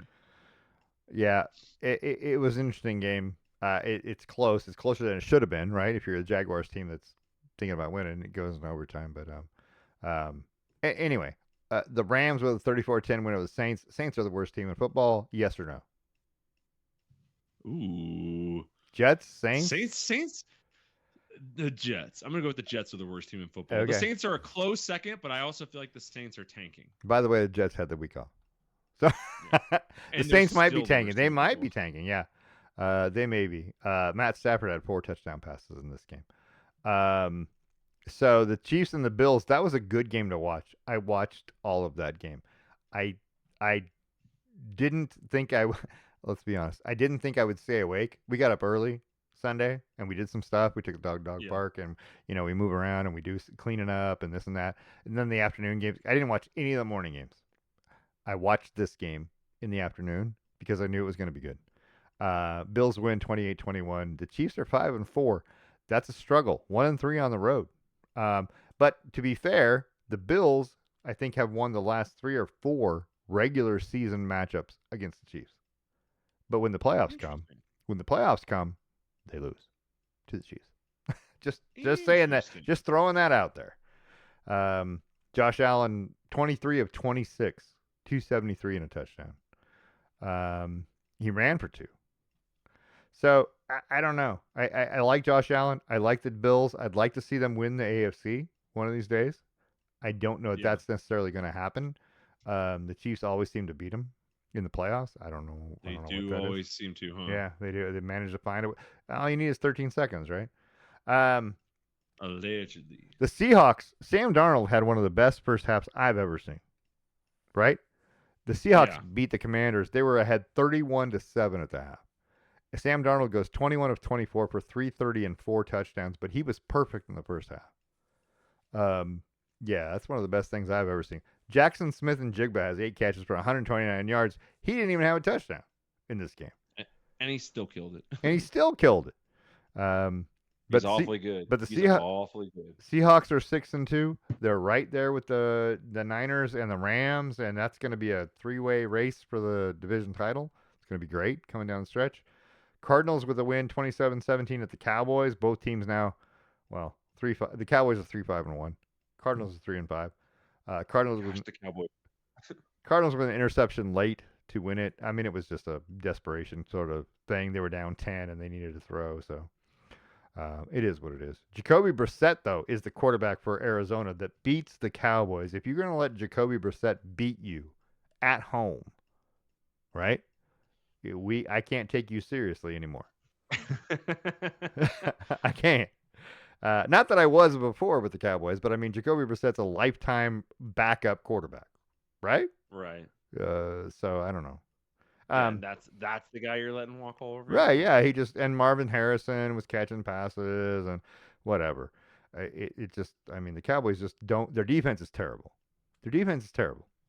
You can't. Yeah. I don't think anybody can come out and say, the Cowboys gave up, let's see, 24-37 to the Giants in a win. They have 31 to the Bears in a loss. They tied the Packers, gave up 40. They beat the Jets. They gave up 22. They lost to the Panthers, gave up 30. Beat the Commanders, gave up 22. Gave up 44 to the Broncos, 27 to the Cardinals. They're averaging about, 32 points a game they're giving up as a defense. You aren't going to win many games that way. And you really won't. And the schedule doesn't get easier. They play the Raiders this week. No, not this week, but next week. They got to bye. But then it's Eagles, Chiefs, Lions, Vikings, Chargers, Commanders. Sounds right. Woo! Just a brutal. That's brutal. That is brutal. That's gonna be 2-4 at best, right? Maybe you win some of those games at home. Maybe you find a way, but 2-4, and they end up with the Giants. Anyway, yeah, and then we had the Monday night game. Well, that was a Monday night game. Sorry, Cardinals Cowboys. So current standings in the NFL right now. Oh damn it, I don't have it pulled up. How do I not have it pulled up? Dun dun dun. I'm about to. So here we go. Current NFL standings right there. So, did you have the Patriots at this point on top of the AFC East? No. Did you? No, I didn't either. No one did. No But one there was did. Buffalo, right? It was Buffalo. Right? Yeah. But they're only Yeah, a half yeah. a game back. Okay. Did you have the Steelers on top of the AFC North? Not even. No, it's Baltimore. Right? I had Baltimore Yeah. at this point. Yeah. Did you have the Colts on top of the AFC South? No, I had Houston. Ooh. Did I have Houston too? Yeah. I think this was one of those divisions that I had like a little debate about. I was like, this could be a problem for some people. But yeah, I think I had Houston as well. And the AFC West, we both did not have Denver. But let's be fair. It was Kansas City, right? I mean, at this point. Why would you? Why would you? I like to undersell. Yeah. Why would you? And the Broncos have the what? It's technically fourth largest point differential. So their defense, you can say what you want. The Colts have a 109 point differential. The Colts are outscoring everybody, right? And then Patriots, Bills, and then it's the Broncos. So they're in there, but I mean, that's going to be a tough division down the stretch. We'll see what happens. That still is probably, I still will say that's the toughest division in football because those three teams are so good. Yeah. NFC, you're looking at the Eagles at 6-2, which everybody traded everybody to the Eagles so they could be better. We'll talk about that in just a second. Cowboys 3-5-1. Commanders at 3-6. The Cowboys are in second place in the division. Someone explain that to me. The Commanders. Well, everyone else is bad. Yeah, everyone else. You're right. Commanders 3-6. The Giants are 2-7. The NFC North is the second best division, or is it the NFC West? Ooh, the NFC West probably has the better records, right? Well, so the NFC West has 6-2. Yeah, but the bottom team in the NFC North is 4-4 at Minnesota. So they're better than the Cardinals, who are 3-5. I would say Minnesota's better than the Cardinals. It's tough, right? Those two divisions are neck and neck. They're all right there, yeah. The Packers have the lead, 5-2-1. Lions, Bears, the Vikings are in the bottom of the division, even though they were second last year overall? Second? They finished second behind the Lions? I think they did. Anyway. Yeah. NFC South is what I thought was going to be a great division to watch. The Saints just decided they're done for the year. And so now it's Buccaneers and Panthers, who I wouldn't have expected to be there. But I still think the Buccaneers, they're probably the best team in this division. Baker Mayfield is pretty darn good. He finds a way to win. And then the AFC West, which is three teams with 6 wins: Seattle, the Rams, the Niners, and then the Cardinals are the also ran. But every team in that division has a plus. Even the Cardinals at 3-5 have a plus in their point differential. The only division like that, right? It's weird, but yeah, weird. Yeah, Cardinals are a +9, even though they've lost 5 games. Okay, so we got that. If you didn't watch, the 68-yard field goal by Cam Little was the longest in NFL history. Yeah. And that led me to some questions. I have questions for you about field goals. You ready? Yeah. Okay. What player has the most 60-yard or more field goals in NFL history? Sebastian Janikowski? It is not Sebastian Janikowski has 2. He has a 61-yarder and a 63-yarder. But he is not. He had the record for a while. He is not number 1. Is it a more current player or an older player? Current player. He's playing right now. Harrison Butker? It is not Harrison Butker. Oh, Justin Tucker? It is not Justin Tucker. Harrison Butker has 2, 60 and 62. Justin Tucker has 2, 61 and 66. But the player with the most, are you ready? Give me the team. Dallas Cowboys. Oh, what is his name? Yeah, right? The old guy. No, I don't know how old he is, but all right. Oh my gosh, what is his name? Brandon Aubrey. Aubrey. Yeah, he has. How many, has he got 3? He has 5. 2 60s, a 61, a 64, and a 65. Oh, good for him. Okay. Second place, Brett Maher, who also played for the Cowboys. He was on the Texans most recently, right? He has a 60, a 62, or 2 62s and a 63. He has 4 60-yard field goals. So the Cowboys lead the NFL in 60-yard field goals with 9. Yeah. By the way, who's second in terms of a team with 60-yard field goals? What team has the Well, what second most team has the 60-yard field second goals? most 60-yard field goals? That's the question. I'm going with like the Cowboys I have don't know, 9. I mean, this Who's is has tough. This is a 9? tough question, so I Go get with it. like a Rams or something. The Rams have 2, and they're No. not. They're not in not a good guess. there. I don't know. It's tough. Let's go with Broncos. The Broncos is a great choice. I gotta find them now. The Denver Broncos have 2. Okay. Well, it seems like most people just have 2. So who is it? It is most 2. Arizona. Arizona has 4. They're second place, by the way. There are 4. There's 45 total 60-plus yard field goals in the NFL in regular season. Right. Huh. So the longest missed. Here's my question, Bert. What's the longest missed field goal attempt? We tried 72 yards. But it didn't work. 76. Oh. And that is 76. 76. And that is Sebastian Janikowski, by the way, in 2008. Jesus. 76 yards. I'm like, okay, you're kicking from your own 34-yard line. Sebastian Janikowski, 76. There's no way this is close, right? There's the second place guy's like 74. No, right? but like there's no way. Oh, that he was close to hitting it? Him. No, not really. You can watch it, but it's meh.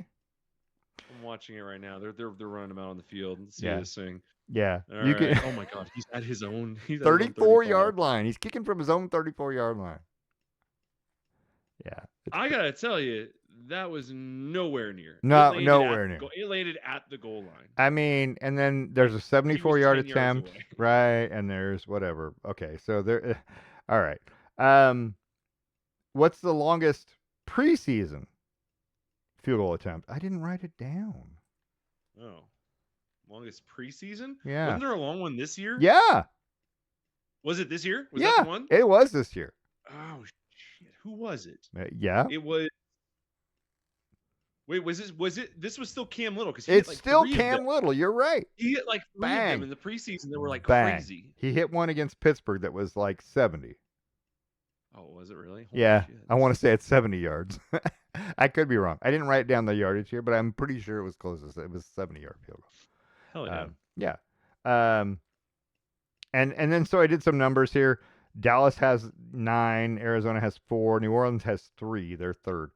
There are 24 teams with at least one 60-yard field goal, which means there's 8 teams that have never hit a 60-yard field goal. But I thought that's a lot. 64 or 24, I feel like it was a lot of teams. This year, there are 7. I feel like 8 to never hit one is a lot. Yeah? Like, I feel like that's a big number. You think that's a number? Like, to not, I mean, maybe. 8 to never hit one. Like, everyone tries 60-yarders. And like, do they probably been trying them. I mean, maybe. I don't know. That's a different stat. Right. It is. It is a whole different thing. Attempted 60-yarders. Yeah. So far, there have been 70 made 60-plus yard field goals in 2025. Right? Jesus. The record prior in 22 and 23 was 5 made ones. We're only halfway through, and there's been 7. Yeah. Yeah. So this year is a lot more field goals being made. Do you know why? I want to say it's the ball.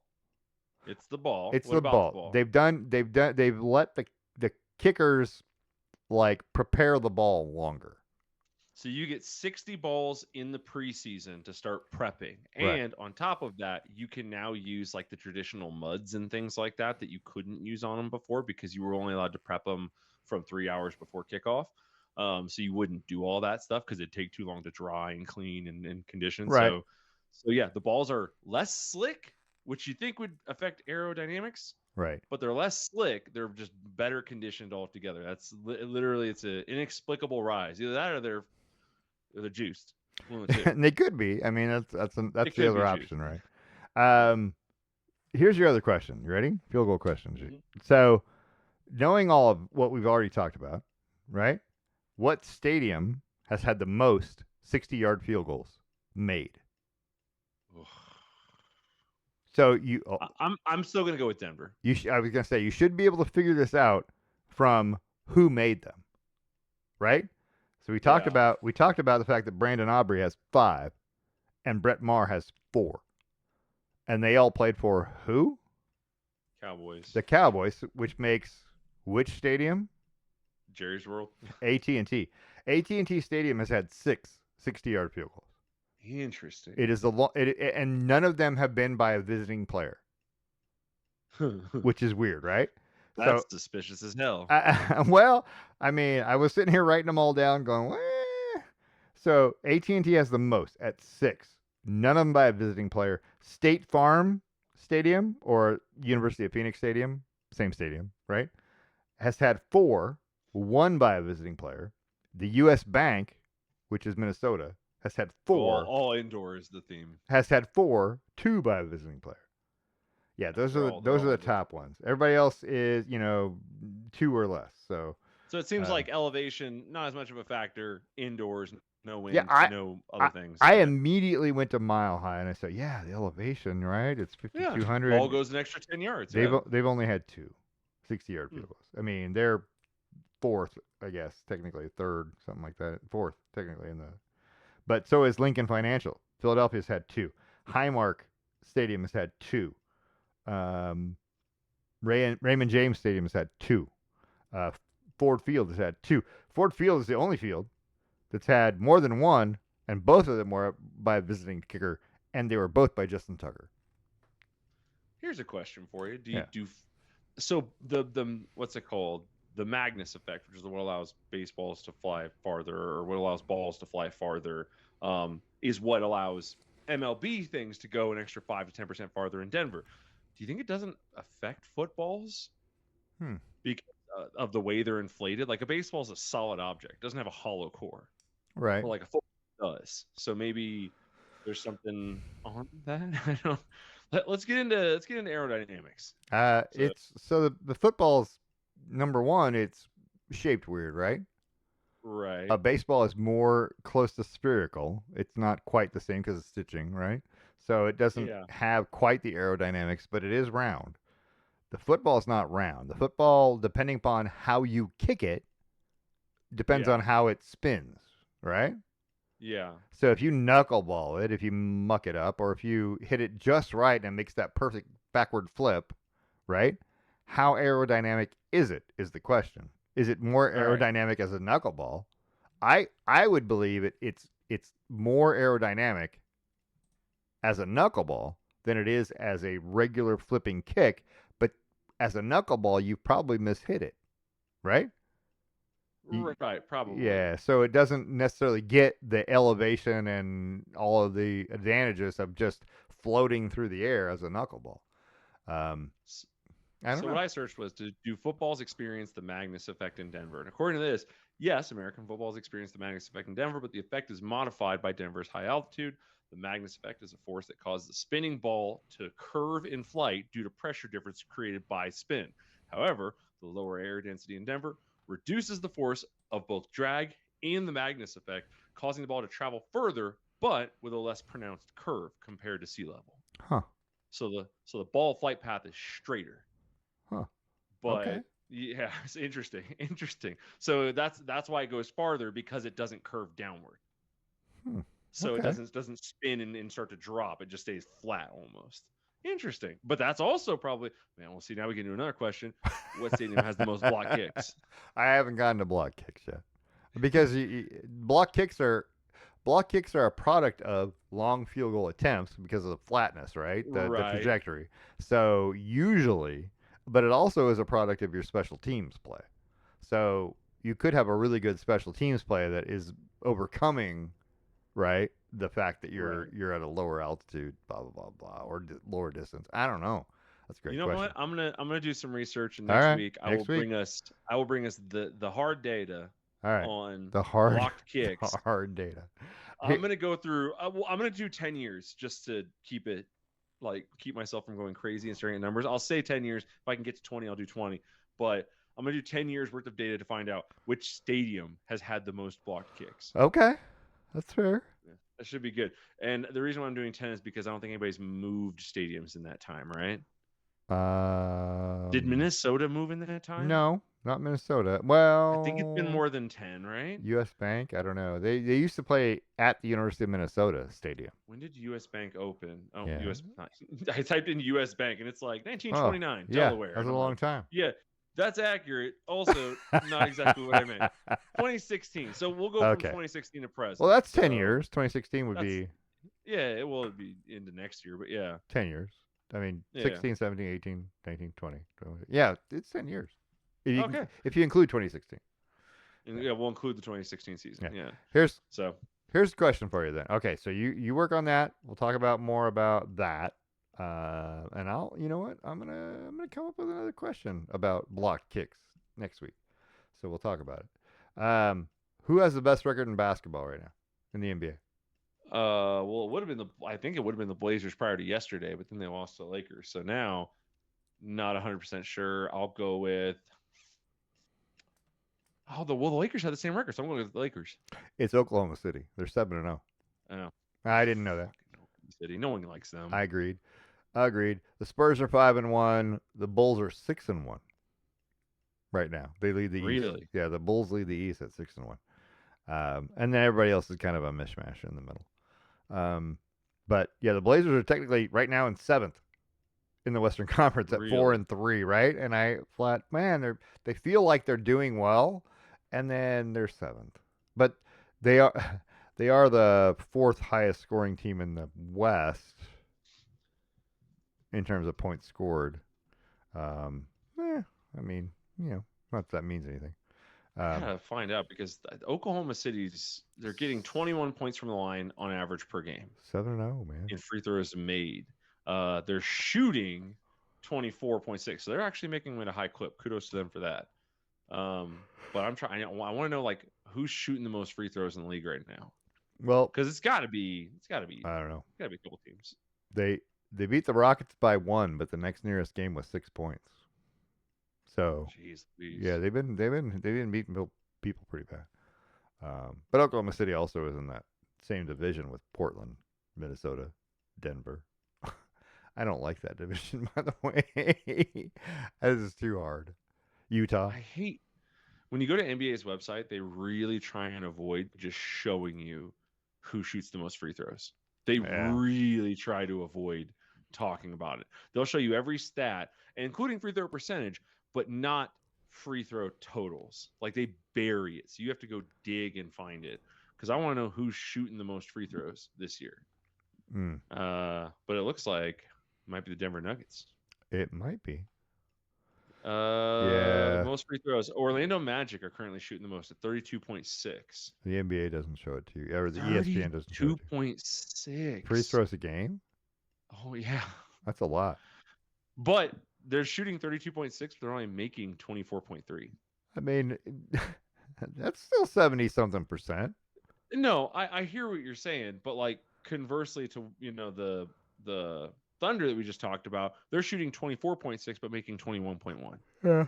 So they only miss a couple a game, maybe. So they're I think they're the highest clip at 86%. Yeah, they're the highest clip at 86%. So yeah, I don't know. It's just crazy because I cannot stand OKC. Agreed. I hear what you're saying.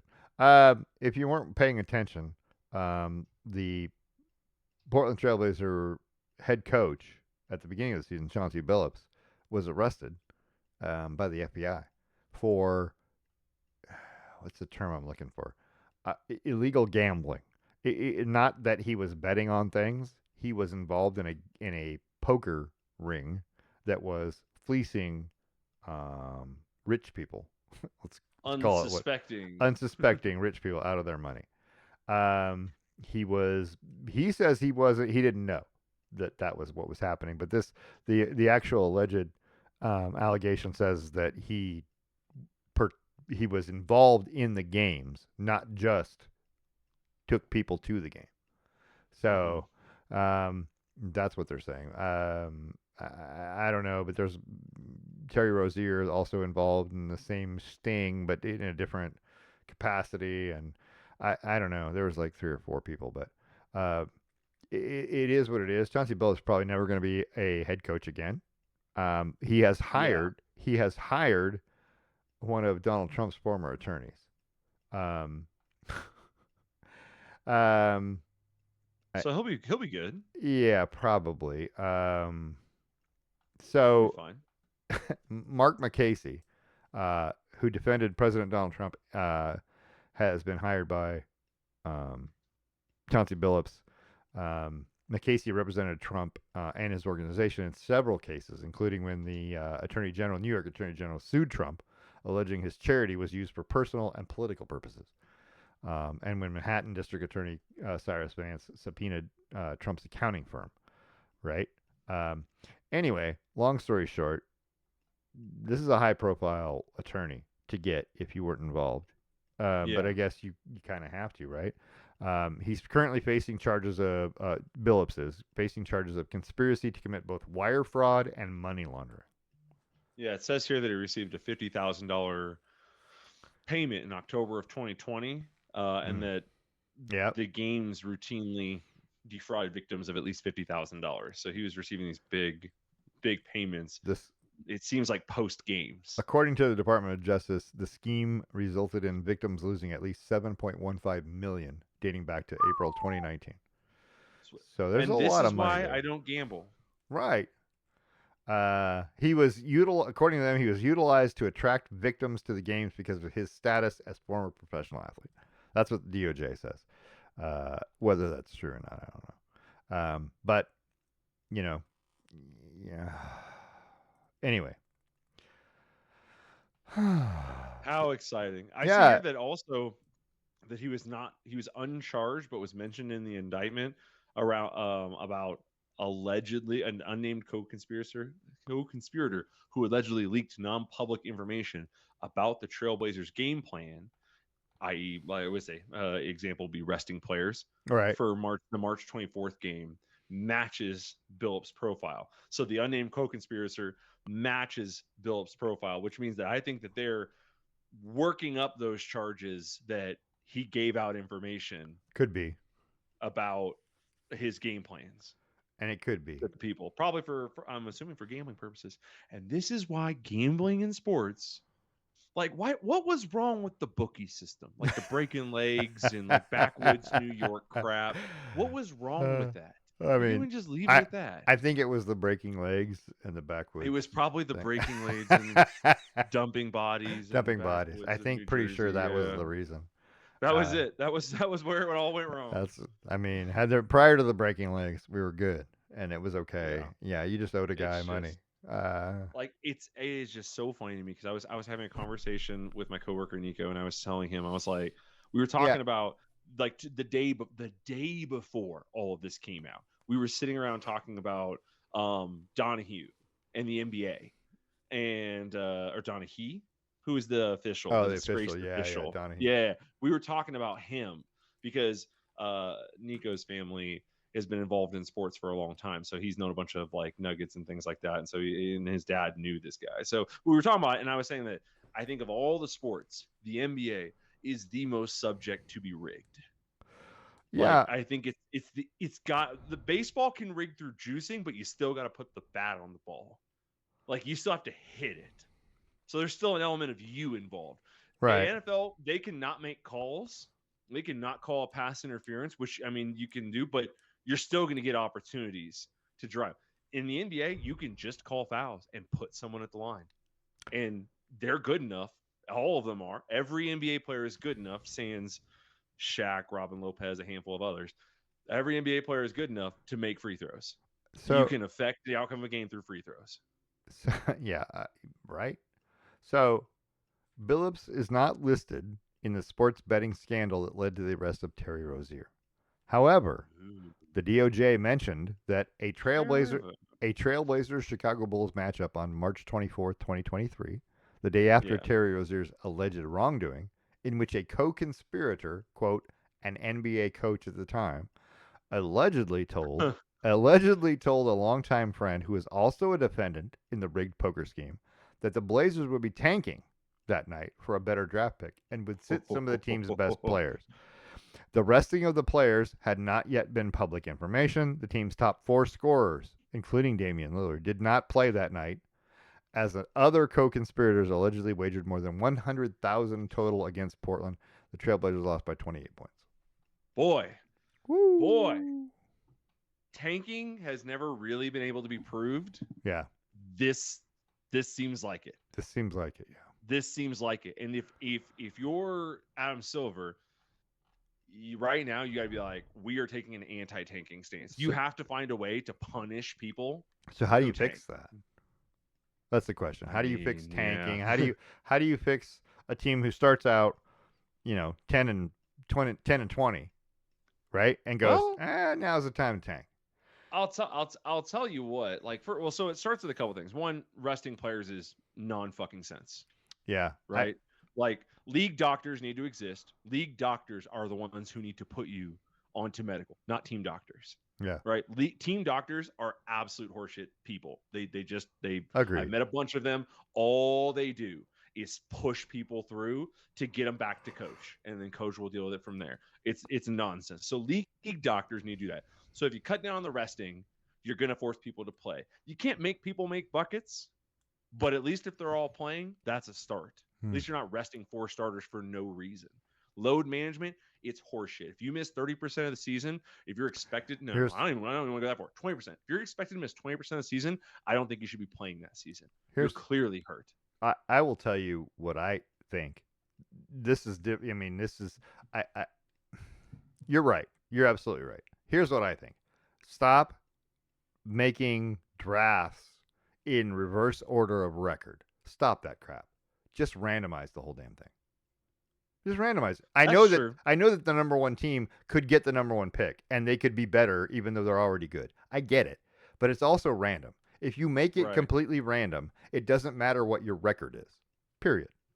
And so now you have no reason to tank. Zero incentive. Zero incentive to tank. Just randomize the whole process. Put them all in the little, get one damn lottery ball for everybody, and just draw them at random. And you're done. And then you don't have to worry about it. This is all gone. I 1000% agree. But they'll never do that. Because they want players from resting. And they want get rid of the randomness. They want competitive balance. I understand that you want that. I get it. There's no way to do it without rewarding teams for being bad, and that's the problem. So yeah, I don't know. Whatever. I'm just saying. I just think that the NBA's it's in shambles, and people are really suspect of it. Yeah, people are suspect of all of the leagues, but it's not for no reason. There's been a lot of, like, the Chiefs have gotten so many questionable calls. Over the last couple of years, the tush push thing with the Eagles, it's questionable. It's so bad with the false start they're early every time. And not only are they lined up off sides or they're early, they're in illegal formation on top of it, like with the guys lined up, dude, every time. Yeah, call the damn thing. Which either means your officials are incompetent or you're turning an eye. One of those two things is happening, and neither is good. One is rigging it, and one is you need to hire new staff. If you're a hockey fan, Colorado Avalanche have the best record in hockey, 19 points, along with the Montreal Canadiens. That's okay. The best record in the West, let's say, 19 points. Seattle Kraken are leading the Pacific, tied with the Edmonton Oilers. That's the best they've been in a while. Did you see their glow-in-the-dark jerseys? I did. I like that. Holy shit, they're right? Cool. Those are cool. They're really cool. Yeah, those are really cool. So it's early, but I say it's early, but some of these teams have played 15 games already. I mean, yeah, we're getting into the season. That's like a fifth of the season, right? Yeah. I mean, that's a lot. And the NBA is the same way. And I sit there and I go, it's early. Yeah, okay, well, they've already played 7-8 games, right? It's a tenth of the season's over. A tenth of the season's over already, and so it becomes interesting to watch. But we're there. Anything else you want to talk about before we go? They're expecting a ton of rain in Sao Paulo for F1. That could be exciting. Every F1 single day is expecting rain. That makes it exciting, and I like that. That makes Max Verstappen. I just saw the favorite. Do you ever watch? Yeah, makes him the favorite. Do you ever see The Wolf of Wall Street when they're like looking at the stock market ticker? Yeah. And Matthew McConaughey's like, "Holy shit!" And it shows the screen, and it's just like rain, rain, rain, rain, rain, and then it pops up a picture of Max. Yeah. Yeah, That's it's gonna be tough, man. But then they have a sprint race there too. sprint race. Yeah, There's a lot of there's chances for Max to make a lot of points this there's weekend. 33 points up for grabs for the leader for whoever wins both. If you win both, you get 33 Yeah. points. And it could be a huge swing, and Max can throw himself right into freaking contention. I know he's only Right like into it. 38 points or something back. I mean, he's Yeah, not he's even quite close. 40. Yeah. So and yeah, Lando Norris is number one. Um, and Oscar Piastri seems to have lost his way. I don't know if that's true. We're gonna find out. But Yeah, it's gone. there's two more sprint races of the last four races. Is that right? I think there's two more. I think there's two more. Determined. So there's a lot of points out there. There's like 116 points. It's still up for grabs. It's still anybody's race. And if it's raining, I would put my money on Max Verstappen. He is a very good rain performer. Yeah, rain driver. I would too. Yeah.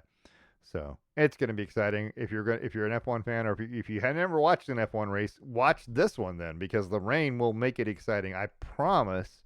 Some turn one crashes are coming. Someone will spin out at some point in time, and it'll be like, whoa, what just happened? And so yeah, turn one is always. It doesn't matter what track you're on. Turn one is a thing.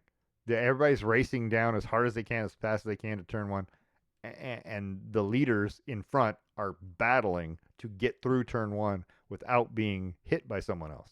That's Without really being all they're trying to do. murdered. Yeah, without being murdered. That's all they're trying to do, and that makes it exciting. So, yeah, watch that this weekend. Sao Paulo is an Eastern time zone. Is that right? I want to say it's Ooh. early. I want to say it's like a 10 a.m. Race. Let's check it out. Or 9. So they are Brasilia Standard Time. Yeah. So it's what does that say? GMT -3. So right now it's 1:39 a.m. there. That doesn't help me. 1:39. So it is 5 hours ahead of us. So yeah, they're 2 hours ahead of Eastern Standard Time. And what time is the race in local time? The race is at race. Right. I didn't have it pulled up. I just the time zone. I should probably put the word time there. Yeah. Oh my God, it's going to tell it to me in local time. That doesn't help. That's me. Okay. What local time? It says practice 1 6:30. Sprint qualifying is 10:30. It's 11:14. They have it nailed down like that. That's crazy. Okay. All right. I'm looking here. So your time, sprint shootout. Wow, it doesn't even actually say. Sprint shootout is 10:30. Sprint race is 6 a.m. your time. Yeah. Qualifying is 10 a.m. your time. Yeah. And the race is 9 a.m. 9 a.m. Yeah, that's what I thought. Okay, so yeah, 10 and 9. Yeah. So if you're watching Saturday, watch the sprint. The sprint race is going to be exciting because if it's raining, it'll be fun. And then of course the qualifying and the race itself, 9 a.m. on Sunday. Are they required to run full tanks for sprint race? No. So what you're required to run, regardless of what race you're running, is you have to have a liter of fuel left over. Period. Yeah. It doesn't matter how much you put in there. You can have 2 or 3 or 4. That's fine. But you must have 1 liter of fuel left over. So there's some guy, some weird rocket scientist, who is literally figuring out how much fuel that car burns on average, and then figuring out how much fuel we got to put in it to make sure we have 1.4 liters left over, right? Because we want to have that leeway. Do you think there's ever been a scenario where a guy's like 30 seconds ahead and his engineer calls up and goes, hey, we need you to slow down because if you keep on at this pace or at these RPMs, you're going to burn too much fuel? Well, I've seen, I've only been watching this since 2020, 2021? 2020. I'm going to say 2020. I think it was the year before all the shenanigans. Yeah. So I've only been watching it that long, and I've already seen twice where a driver has been penalized because he didn't have enough fuel left in his tank to sample. It's a DQ, right? Yeah, you get DQ'd. Full DQ. Yeah. That was one of those. Was Sebastian Vettel. Yeah, he ended up with less than a liter, and so they couldn't sample it. You have to take a liter, so they couldn't sample it, and you get DQ'd. And I was like, geez. So that's happened a couple different times. There was a thing this year. Okay. I just found it. It's Hamilton, Leclerc, and Gasly all got disqualified again in China because none of them had enough fuel. Yeah, you got to have enough fuel left over, and that's the key. And how do you know what's going to happen? What if you have 3 yellow flags or 3 red flags, and you got to stop, but you're idling or whatever, right? Trying to get the engine going again. There's a lot of fuel burned up in some weird situations, right? And Wait, crashes are hold on. usually the answer. Hold on. This is so Alex Albon, 2022, inability to provide a fuel sample. Yeah. So could not enough fuel. Sebastian Vettel, 2021 Hungarian Grand Prix. That's That's what the one I you're thinking of. remember. Yeah. Yeah, same thing. Inefficient, inability to provide fuel sample. Valtteri Bottas, 2023 British Grand Prix, same thing. Car underweight after fuel drain is the Lewis Hamilton Leclerc Gasly Chinese Yeah. Grand Prix thing. After the race, fuel was drained from both cars, and they were found to be below the minimum weight requirement. Right. You got to be a certain weight. Interesting. Can't The let car's them go. initial weight were compliant, but the fuel drainage procedure, as followed by the teams, resulted in them being underweight. Wait, how does that happen? That's cheating. That's I mean, there's no Wait, other there's no other just way. walked up to the car Yeah. and took off a piece in between when they were first weighed and this time? Maybe. Or maybe when you so let's just say that when you like maybe you had an accident or not an accident, but someone rubbed up against you and had to replace the wing or something, the nose wing or something. Maybe this one happens to be an ounce lighter than the other one. Ooh, Right? this is a great question. Yeah. What if you're involved in an accident and you lose, let's say, both of your front You still have responsibility. things? Yeah, you still have You responsibility. have to replace them to meet the weight requirement before the end of the race? That's a great question. You'd think you'd be underweight if you lost a piece of your car, right? A piece of your car, but you Right. still managed to finish the race. Right. Lewis Hamilton finished the However, race on a flat tire. How much less did his car weigh? well, it's just air. I mean, Air doesn't weigh anything. It weighs something. No, it doesn't. You Yeah. pump it You're up. actually right. You're actually right. It doesn't weigh anything. So if you just lost air out of your tire, but the tire is still on your car, then you didn't lose anything. It's still the same weight. Okay, so hold on now. Air does weigh something. I mean, kind of, but when a standard measurement for dry air at sea level is about 1.225 kilograms per cubic meter. Yeah, total weight of Earth's atmosphere is estimated to be. Oh my god! But so much math there. But once you put it in the tire and you heat up the tire, right? It becomes different, right? The air, the weight of it, because you heated it up inside a 100 and whatever degree tire, right? So because according to this, burning, yes, the air in a tire adds weight because the air has mass. While Agreed. the weight difference between deflated and inflated tire is relatively small, about 26 grams for a standard car tire, it's not zero and can be calculated based on the volume of the tire, the pressure density inside the tire. Wow, that's a lot of math. But it's tiny. It's a tiny amount. It's tiny. And so yeah, when you heat it up and cool it, it becomes different. You see what I'm saying? If you lost you lost a what's it called? What are they called? The wing ends. Yeah, they lose. Yeah. If you lost both of those, you would think you'd be. I don't know how much those weigh, but yeah, I don't know. Maybe there's an allowance for that. Maybe they say, okay, we know roughly what that weight is, and we're add that back on. I don't know. That's a great question. I think that's more homework. Can we get an engineer on the show? We do need to get a F1 engineer. The entire front wing assembly is roughly 22 pounds. I feel like if we call Christian Horner, he's not busy. The end plates we could probably get him. Part of the weight. And apparently the end plates are a little heavier to help keep the front wing from bouncing around. Okay. That's fair. I mean, that makes sense. I don't know. I don't know what the rule is. I'm just saying. Yeah, what's Christian up to right now? Not much, he's probably free. I mean, I feel like we could call him. It says a few hundred grams to a couple kilograms at most. Yeah, that's not much. What the hell does that? 0.33 pounds. 2 kilograms is what? 4.4 pounds. Okay, so now the question is, how much does a liter of fuel weigh? A liter. So a liter is not quite. Liter of cola. The liter is 33.8 approximately ounces.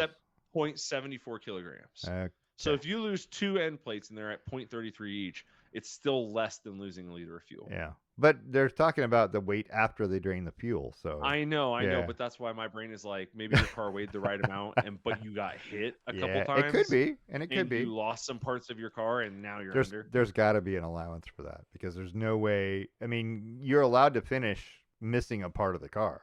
I've seen it happen a million times on Formula One.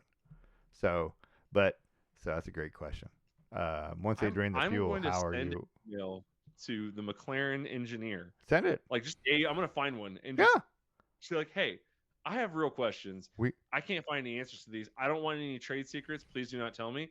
But can you tell me like these And, rules. and at the end, ask them if they're willing to come on the show. Because Getting during the into middle of the week, they're not busy. So it's true. They do. From what I hear, travel they do day. nothing. It's a travel day. So yeah, because I'd love to have someone on the show who knows Formula One and could actually answer those questions. Because there's a lot more questions I would ask, other than that. But yeah, I don't know. That's a great question. You asked great questions. All right. Well, we've talked a lot. We've been on here Hell 2 yeah. hours, by the way. I want to keep it short, and I want to keep. Never mind. It doesn't work. Best laid plans. Doesn't ever work. I want to thank everybody for listening. We want to thank ESPN and all of the ABC, NBC, CBS, Fox Sports, all of those people, Formula One. This has been a Brain Rock production, a division of Lonely Tree Media. We'll see you all next week.